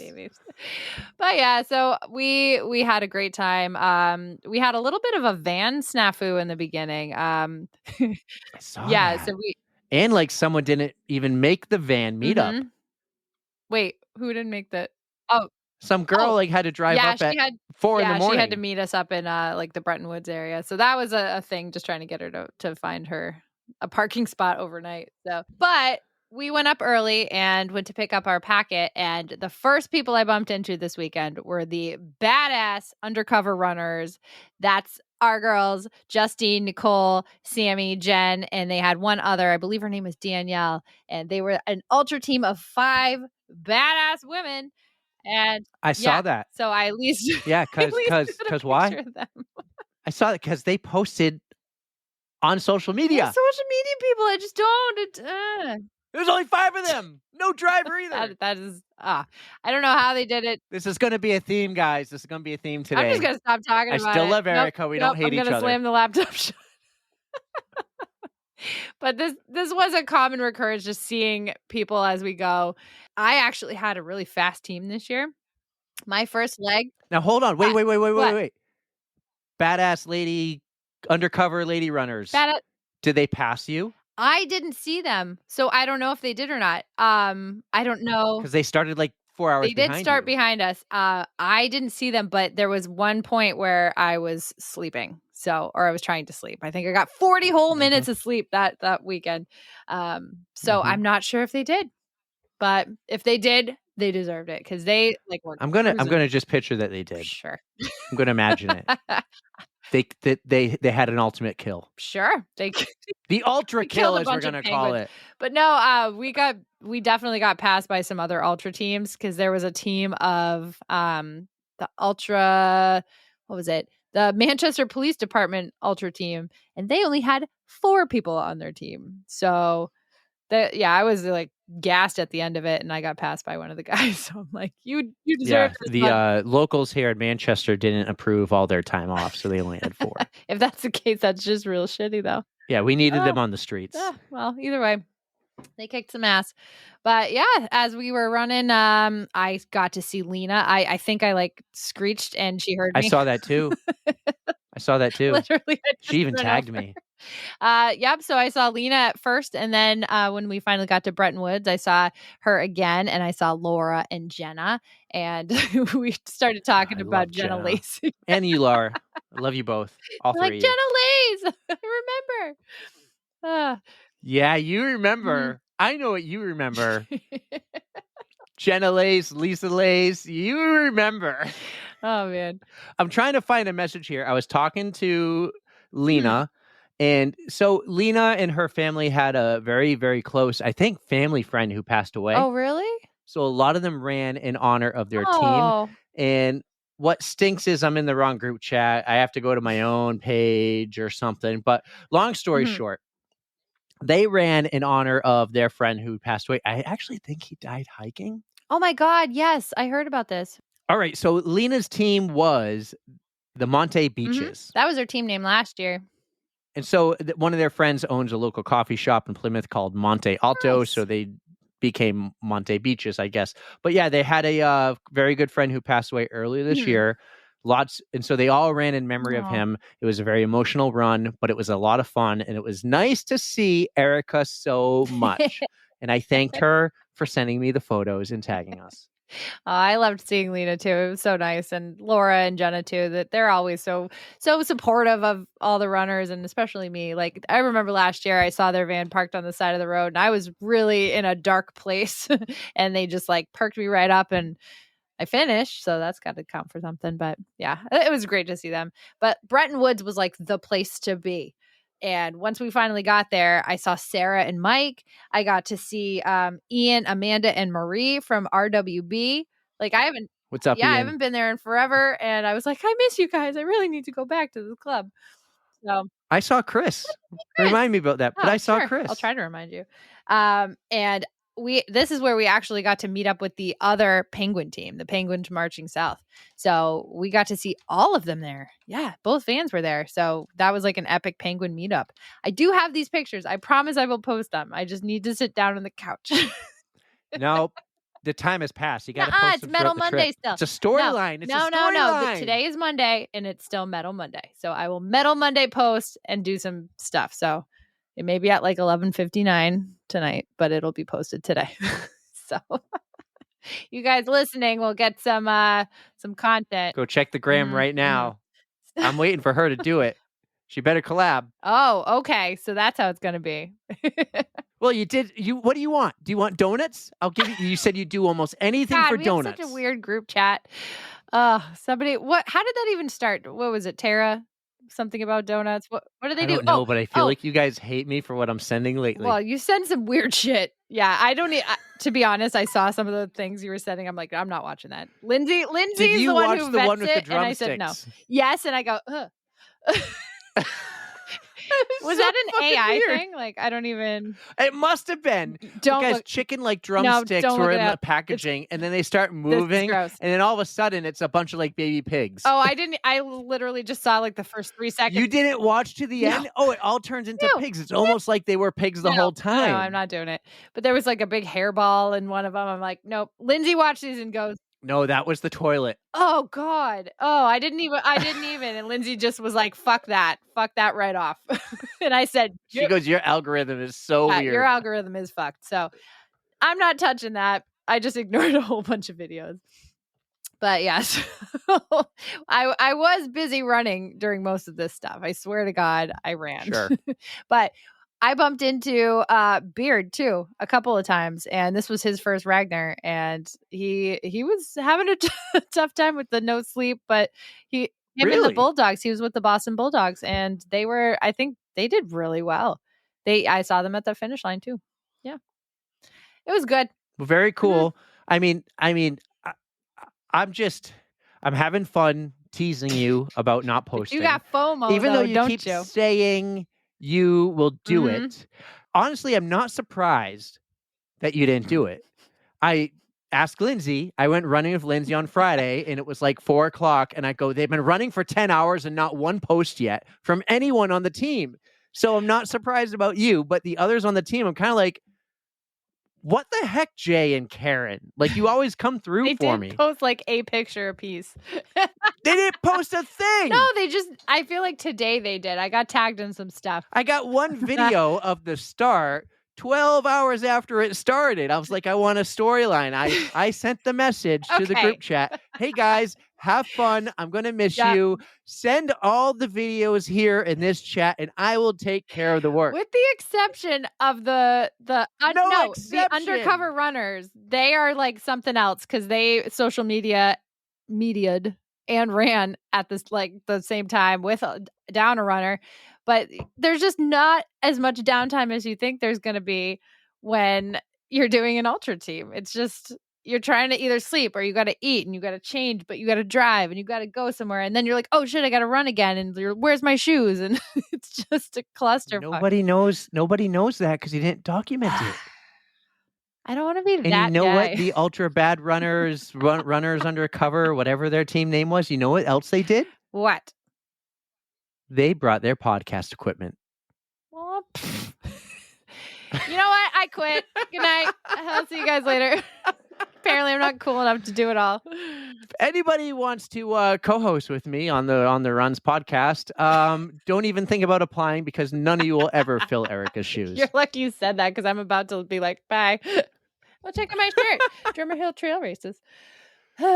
So I'm still tired. So you had a good time. I did have a good time. We actually finished early this year. Jay's friend Steve, he listens. So he's the one who had the sneaky stoolie on his hat. So shout out Steve.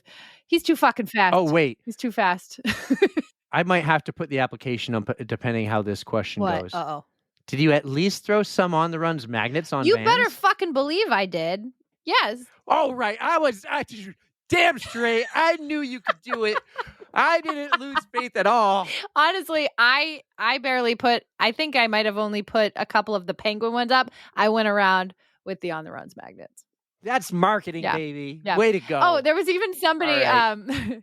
I think he saw me putting magnets on, but he just like watched me put them on the Vans. And he came over to me when he saw me I was giving out candy. And he was like, do you have those funny magnets? And I was like, oh, you want a magnet? And then my team was like, yeah, he didn't want a magnet. He wanted to talk to you. I was like, well, hey, if it gets us some listeners, why not? Whatever Yes. it takes. Grow the pod. Share, Yep. like, comment, engage. Grow Monday Night Media. We'll talk about Yep. that in a minute. But one of the cool things, I got to meet some of the other penguins, and that was one thing I didn't get to do last year because we didn't meet up with them like at all. Because a lot of them left by the end of the race, but I got to meet Jordan, who is a friend of Jared's. Jared and Jordan ran Boston together. I know who Jordan So I is. finally Not got to meet her. personally, Well, but- I think I might have met her. Was she a penguin? Yeah, she's a penguin. What? So I think I might have met them once before, but like I really got to talk to him this weekend. So it was really nice to do that. That's Yeah. cool. That's But I'm cool. still tired, dude. But I nobody I was knows. up for like, with the exception of maybe a tiny nap, 38 hours by the time I got home. And I slept for 13 solid hours like a brick. It was glorious. There you go. It's There my you go. favorite recovery tool. How many miles did you run total? I actually did not have the most miles this year. Jay, I think, took them all or most of them, but I had 30. And you're going to be proud of me. My first leg, although it was short, I did a sub 8 average Whoa. for 2.5. Yeah. So it's faster than I'm used to. Wait, your first leg? Mhm. Well, that's why you're so tired. You went all out on the first leg. Well, it was easy. It was like either flat and or Did downhill. you see? Did I see what? Okay, did you see the undercover runner's average time for the whole 200 miles? It's like an 8:30. Yeah. 2 of my legs were under that. Damn. I really commend them. Sammy was probably running 7:30. So. I commend them because by the time they were running, it was hot already. Like it was a warm day, so they had a lot of sun and heat to deal with. So But good for them. by the way, I mentioned they brought the podcast gear. They were going to record. They said at 2 a.m. Turns out they didn't. I won't say who, but someone on the team did get sick. Oh no! So not only did they have 5 runners and no driver, one of them got sick in the middle of the night. I know who it is, but I won't say. So, But we hope you're feeling But, better. yeah. Insert name here. You know who you are. Aw. That's no fun. I actually know a lot of people who got sick. Yeah. So you ran 30 miles. That's not bad. I ran 19 this weekend. I actually had a pretty Good good for you. weekend Did you running. do what is So, that? A yeah. long run plus a recovery or something, or did you do it all So, at once? oh my God, I've been so messed up. My workout was supposed to be Thursday. I didn't get to do it. No. My long run was supposed to be on Friday. No, my long run was supposed to be on Saturday. I ended up doing it on Friday. So I ran 6 miles with Lindsay, and we saw Chris because I said, let's meet at Runner's Nice. Alley. I had to get some fuel. So Chris was there. Excellent. And so I haven't seen Chris in a little while. So she's awesome. Yeah. We ran 6 miles. I said, I swear to God, Lindsay, you tried to kill me. It was all in the direct sunlight. Mhm. She took me on this Yep. route. And then I went and did another hour plus of running. I did 13 something. I had to do 2 hours Nice there. work. And then Saturday I had a free hour. I was like, I'm going to go do my workout. So I did my workout the next day. That's badass, dude. But you got to do what you got to do. Yeah. If you fit it in when you can, and it's still Finding a counts. way to fit it in. Good. That's right. Yeah, the Woo. last 2 weeks have been tough. I've gotten the runs in, besides maybe I've missed an easy Mm-hmm. run. But yeah, the last couple weeks have been tough. Just weird schedules. So weird things popping You're up. gonna be well, I hope you're gonna be happy. I am going to do the Manchester City Marathon Relay with Danielle, Shauna, and Katie. We're all gonna do that. Oh, no way. I have a feeling we're not gonna be able to keep up with you, but if we see you out Who's there. doing the first leg? Katie. I think it actually might be Katie. Katie. Katie, you gonna run with me? I have a feeling you're just gonna blow us all out of the water. I hope you do, because Nicole, if he doesn't, you need to kick it up a little bit. Yeah. Kick your ass. Nicole has been kicking it up. So even though I wasn't posting on Instagram, I was still doing my creeping, and I saw that you were. So you're on your phone. Come on, it's Oh my easy God, to it scroll. just gets worse and worse. It's hard to put stuff on a page, but I saw that you actually went out with the kids, and they were doing their own races, Oh, yeah. right? What'd you do? Yes, they did. It was week 1 of the Healthy Kids Running Series. We've done this 3 times before with Adeline. Fun. Oh, she looked like It's she the was first dying, the time. poor kid. Oh, she was dying. That's the longest. Oh, no. She had to do a half a mile, which is the same distance she did in the triathlon. Oh, really? Okay. A triathlon, you kind of like, you go out and you already swam and Yeah. biked. So you're not going all out, but all these girls went all out. And I said, just pace yourself. She did. She struggled, but she finished in the middle. There was like 6 or 7 girls. She finished like 4th, I think. great. So yeah, there was definitely some stragglers. There was one girl who was wicked It's a strong. hot But yeah, day, she though. had a hard. Yeah, it was hot. Oh, man. But the boys did the 50-yard dash. They love it. So they did the one in Manchester early in the summer, and that kind of got them ready. And they were just so, Tyler especially was so excited. And then Tommy was kind of like getting pumped too. But Tyler was doing all the jumping up and down and the warm-ups and everything. The boys had a blast. So actually, so we've done this 3 times. It's the first time for a brand new race director. And the race director for the Nashua Healthy Kids Running Series is Mr. 305. Heyo. I'll say Steve did a great job, especially for his first ever, not only his first time, but it's the first day. The only thing he has to do a little better is using that megaphone. And you know how a megaphone works. and yes, Yep. Steve, you just talk right into it and let that voice go. Turn the volume up. I did say in the group chat, I can barely hear him. Should I tell him to turn it on or to check the volume? I did tell him, and the volume was all the way up. Oh, So well, he needs a new megaphone. maybe he needs a new battery, bigger I'm megaphone. like $14 on Amazon. It's the same one we have. Nice. So I know it can do it, but he did a fantastic job. So yeah, the kids do a 50, like the preschoolers do a 50-yard, first graders do like a 75. So another age does a quarter mile, and then Adeline's age does the half mile. And then there's a mile group Oh, too. really? Yeah. What's the highest age group it goes to? Do you know? I think 5th grade. No, I think 8th grade, maybe 5th grade. 5th grade, maybe. I don't know. So like elementary school. I don't stick somewhere in there. Yeah. It's just right down the street from you, by the way. It's at Nashua South. Oh, nice. Okay, yeah, that's not far. They could use volunteers. If I'm around, I will 100% be there. Cool. When is it? Was it Sunday? Sunday. The next 4 nice, Sundays. Nice. But we should talk about Boston, shouldn't we? Do you even know what's going on? I barely do. mentioned it to you earlier. I barely do. So I have seen here and there, but you sent me a video. You sent me the Boston Athletic. Send you a couple things. Associations things saying like, and by hey, the way, record number of people applied. Guess what? Yeah, it's gonna be harder to qualify now. Yeah. So by the way, when I'm sending you these, you're just giving me like thumbs up emojis. Most I could do. And when I said to you, like, do you actually really have pictures for me? And you're like, yes. And then you sent like 20 at once. I was like, damn, she's mad at me. Well, because I made that reel yesterday, which was just so much fun. Well, you did that. And then I had to post. I'm like, well, you could have shown up. Yeah. So I do need an assistant. Responsibilities, I just want an assistant, I was intern. I was watering the mums, and I'm like, I should take a video of this because I've done similar videos before. What do you call that when you take a video like that? And it's just like all the sounds of everything, the water bouncing off of something and ASMR shit or whatever. Yeah, I don't know. Yeah. But as I'm taking it, I'm like, oh, I know what I'm going to do with this video. And I did it. That's why you're the social media guy, and I'm You didn't talk to me for like 24 hours, though. You just one word answers and an emoji. Well, I was she's really pissed. busy today, so I'm not mad at you. I'm not mad. I'm just disappointed. So, yeah, I am disappointed. Yeah. So the Boston Marathon. The Boston Marathon upped their qualifying times, and guess what? I'm still not fast enough. Me neither. There's so many of you amazing fast runners who want to run in the Boston Marathon. They had to do it. I have a few thoughts. Go for it. So there's I'm not going to go through the whole thing of showing you my phone and everything, but there's charts I found.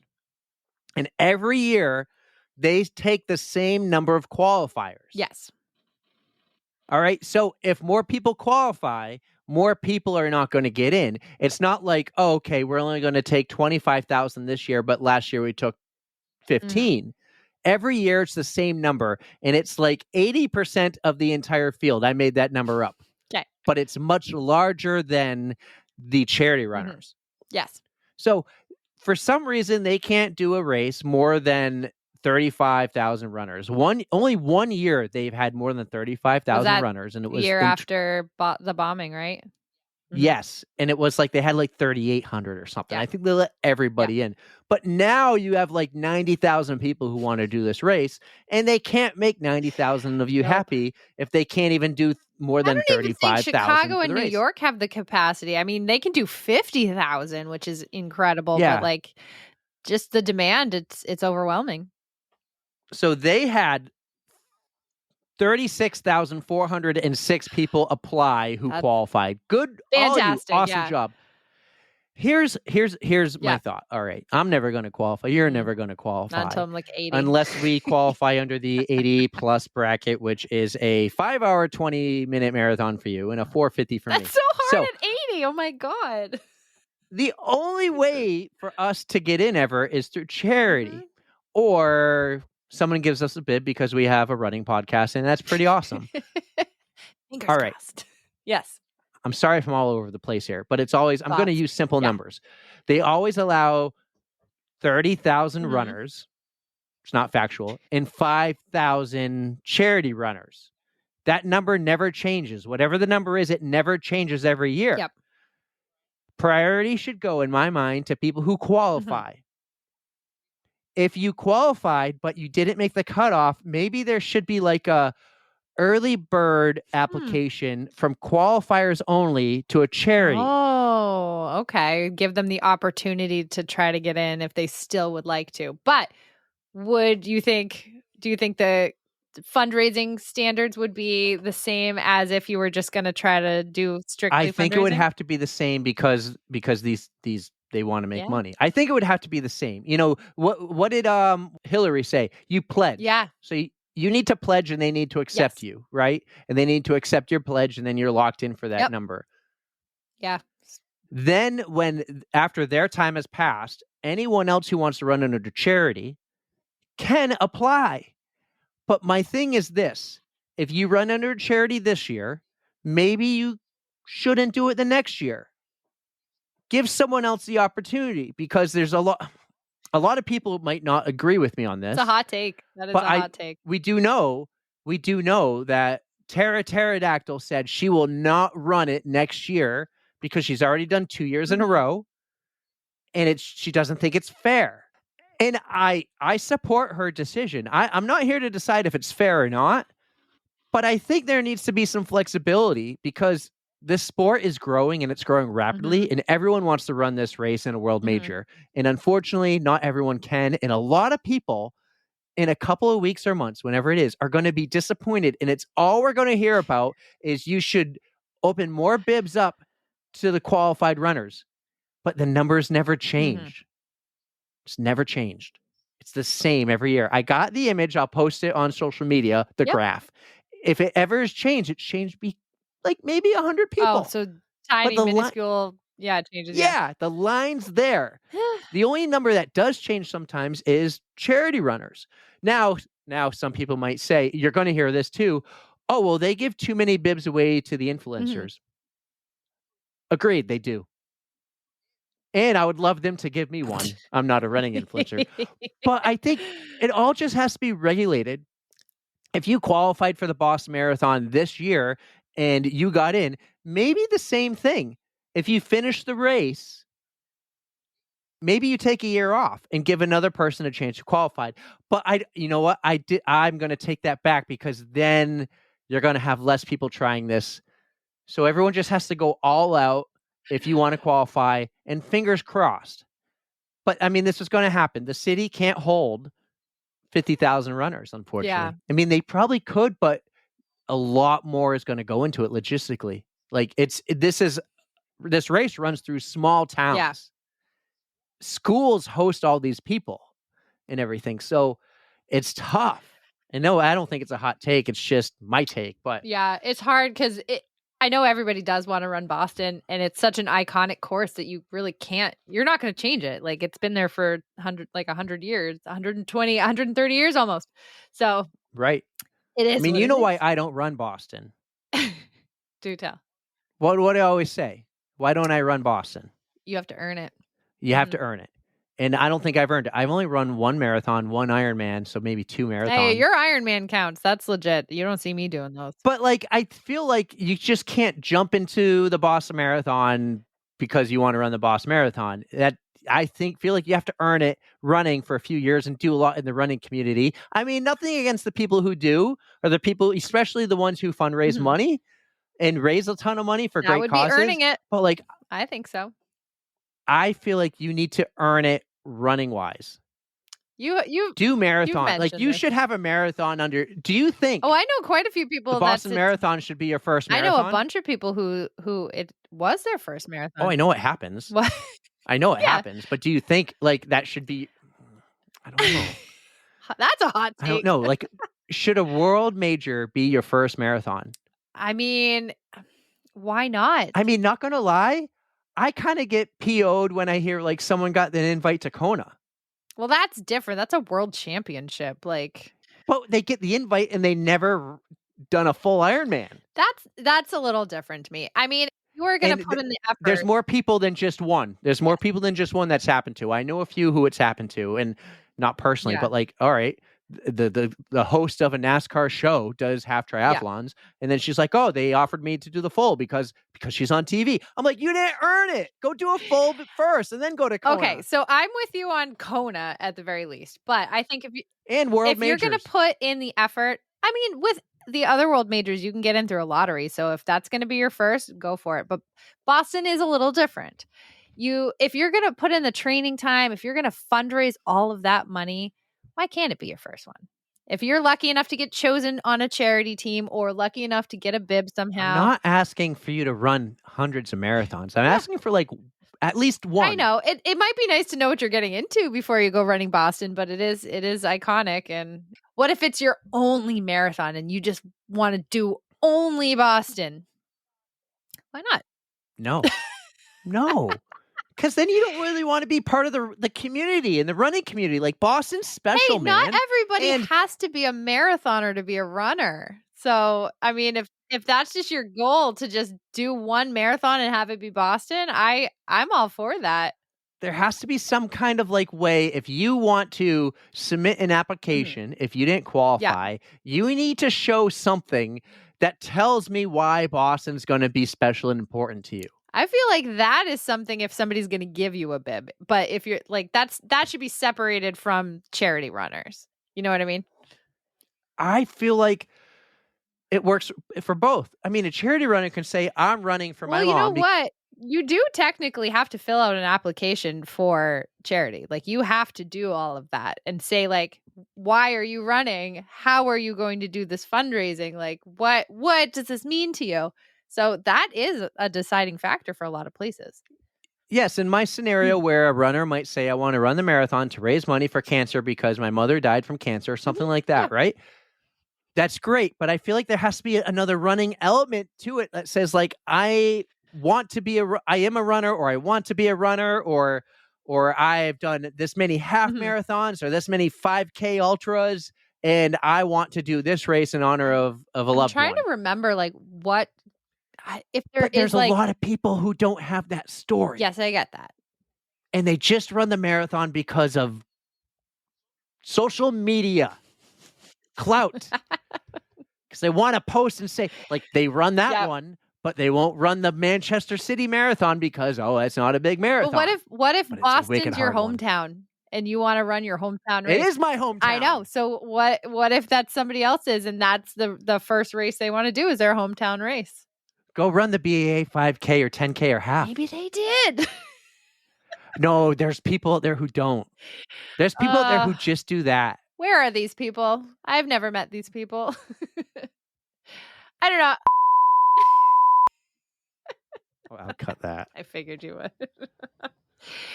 I don't know. I'll save it for Lindsay. Tara and Lindsay, I'm clipping that There just you for you. I'd like to give people the benefit of the doubt that maybe this is how they want to get into the running community, you know? And who's to say that they haven't done the smaller races Yes. and This is how they want to get into the running community, and you're going to do it by earning the steps to get to Boston. And I'm not saying qualify with the 305. I feel like there's That's no so freaking arguing hard. with you. I will never run a 305. That's my qualifying time. It's Yeah. funny. I looked at it and like currently my qualifying time is a 305, but next year it goes to a 310. Nope, still 305. Yep. Mine, oh God, mine's a 330 and it was a 335. This is like, okay, so someone else posted like how different the men's and women's are. Like I have an extra Yeah. 25 minutes, but I know I think you got an women extra half an I hour. know women who run fast than like they can certainly beat that. Like Amanda's a freaking speedy beast. I saw a Mhm. post. All right. Someone posted on Facebook that they submitted their application. I was super proud of him. Way to go, Dave. Love you, buddy. Oh yeah. All right. One comment, and it blew up the comment section. This one guy's so pissed that they don't allow so many of these. So I hope people aren't taking me the wrong way here. Like the guy in the comments.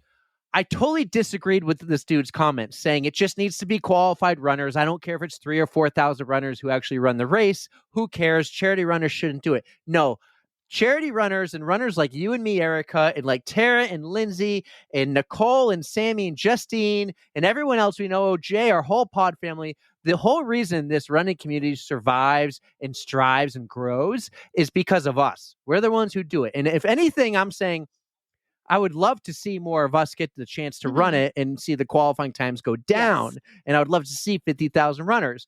Boston wouldn't be huge if it was just qualifying times, right? And the amount of money and dollars people raise to fundraise and to have that's the biggest help with heart weekend. disease. That's and- the biggest yeah, weekend, like It's every huge. year for charities to raise money. They make like None millions of and that money millions would of ever be dollars. raised if you only allowed qualified runners to run the race. So the charity runners are so important. And the kind of regulations I'm talking about, where I'm saying maybe you go every other, or say if you run it this year, you don't get to next year, you're still going to get the same charity runners. You're still going to have full charity teams. You're still going to raise millions and millions and millions of dollars. If anything, I say allow more of both.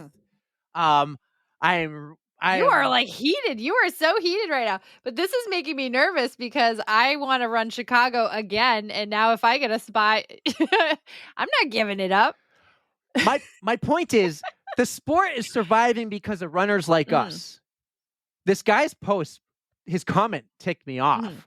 I'm like, dude, running would be nothing. No one would tune in to watch this stuff if it wasn't like this is a sport that we still get to do. Like I still want to play ice hockey, but there's no Boston Marathon ice hockey. There's no Stanley Cup final for like the amateur beer league player, right? I mean, beer league players think they're playing for the Stanley Cup game 7 every game, but we get to run in a world major, and that's super special, and that's awesome. I'm all over. Oh, I don't know where I'm going. You're so heated, dude. Like this chart, the blue is all the people who actually qualify. Okay, and then the top is the charity runners? The top is the charities. See how the charities are all the same? Oh, wait, that's his invitational bib. Does that count as the charities too? Yeah. Or is that all of them, like all of the other bibs you could get? Oh, that I'm showing you the wrong chart, but that is the one that this was the argument of actual invited influencers versus qualified athletes. And it was so small. There's one year where it was a lot, and that year is 2014. Oh, yeah. They did invite a lot of people back because if you didn't finish, they had you come back. All right, hold the phone.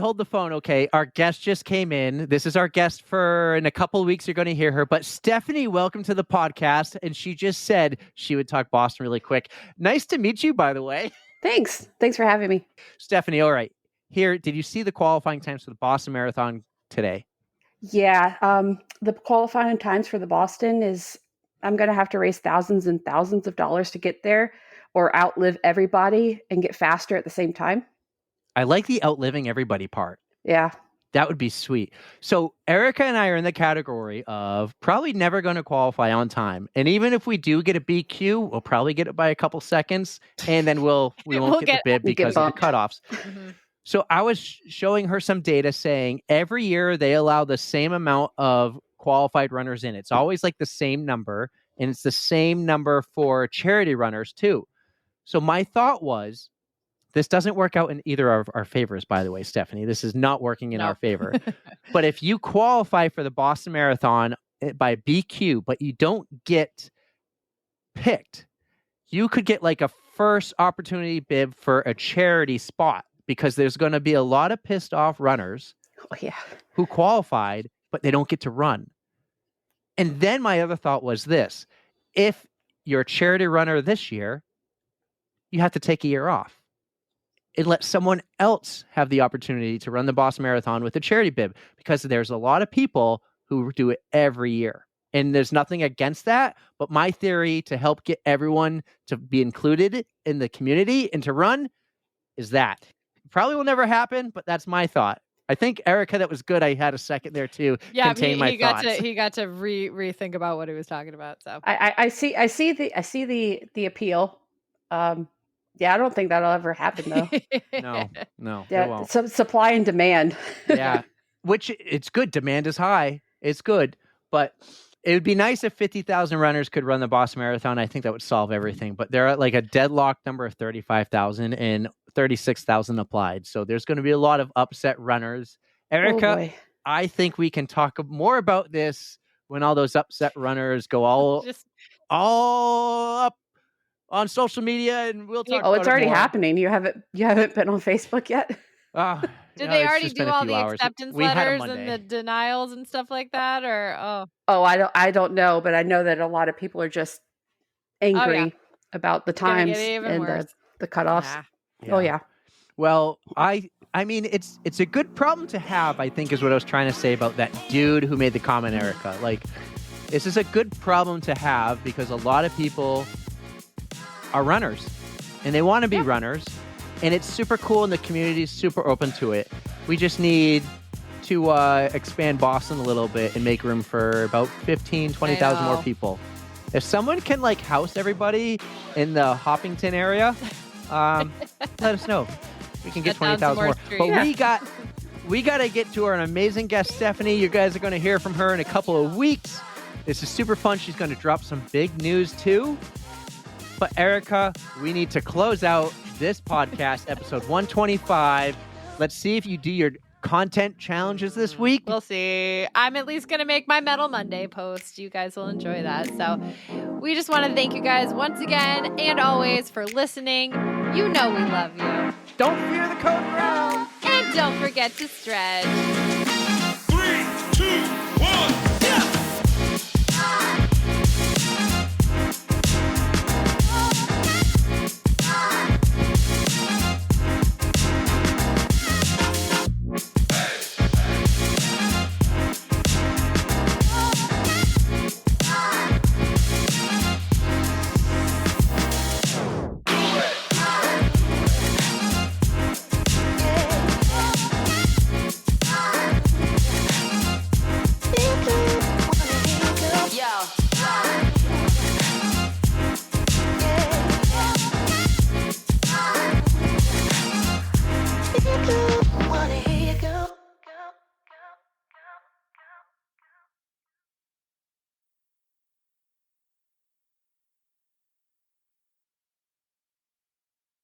There you go.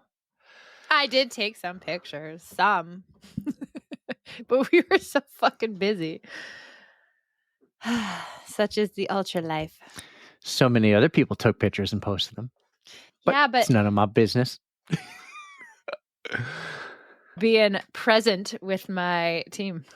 I haven't even had time to put up like a post, but I do have a good one planned. I will. Maybe I'll be busy with my kids when I could be driving the camper. Well, you're going to be Just letting kidding. like 30 people down. 30? I It's shit you 30 not. now. I shit you not. It's all right. I think you let down 1,300. 1,300. Yeah, followers on Instagram. Hey, you did share some of my stuff, so they got a little taste. Correction, I shared the other people who tagged us and stuff. Well, yeah, but I did some stuff. You had the same pictures, but other people tagged. It's all right. It's Take all it or right. leave it, man. It's all right. I'm It's all gonna right. stop running, and then what are you I gonna know do? you're mad at me. You're gonna lose your streak. You'll still talk on the pod. You'll be like, "Oh wait, you're gonna have who on this week? I started running again." I'll make do. Courtney Walter. Don't mind if I do. All right, here we go. Let's do Don't this. mind if I do, Walter. But what number is this? I'm not mad at you, by the way. You better not be, because I tried. I'm just disappointed. Oh, that's fine. Oh, that's Here we go.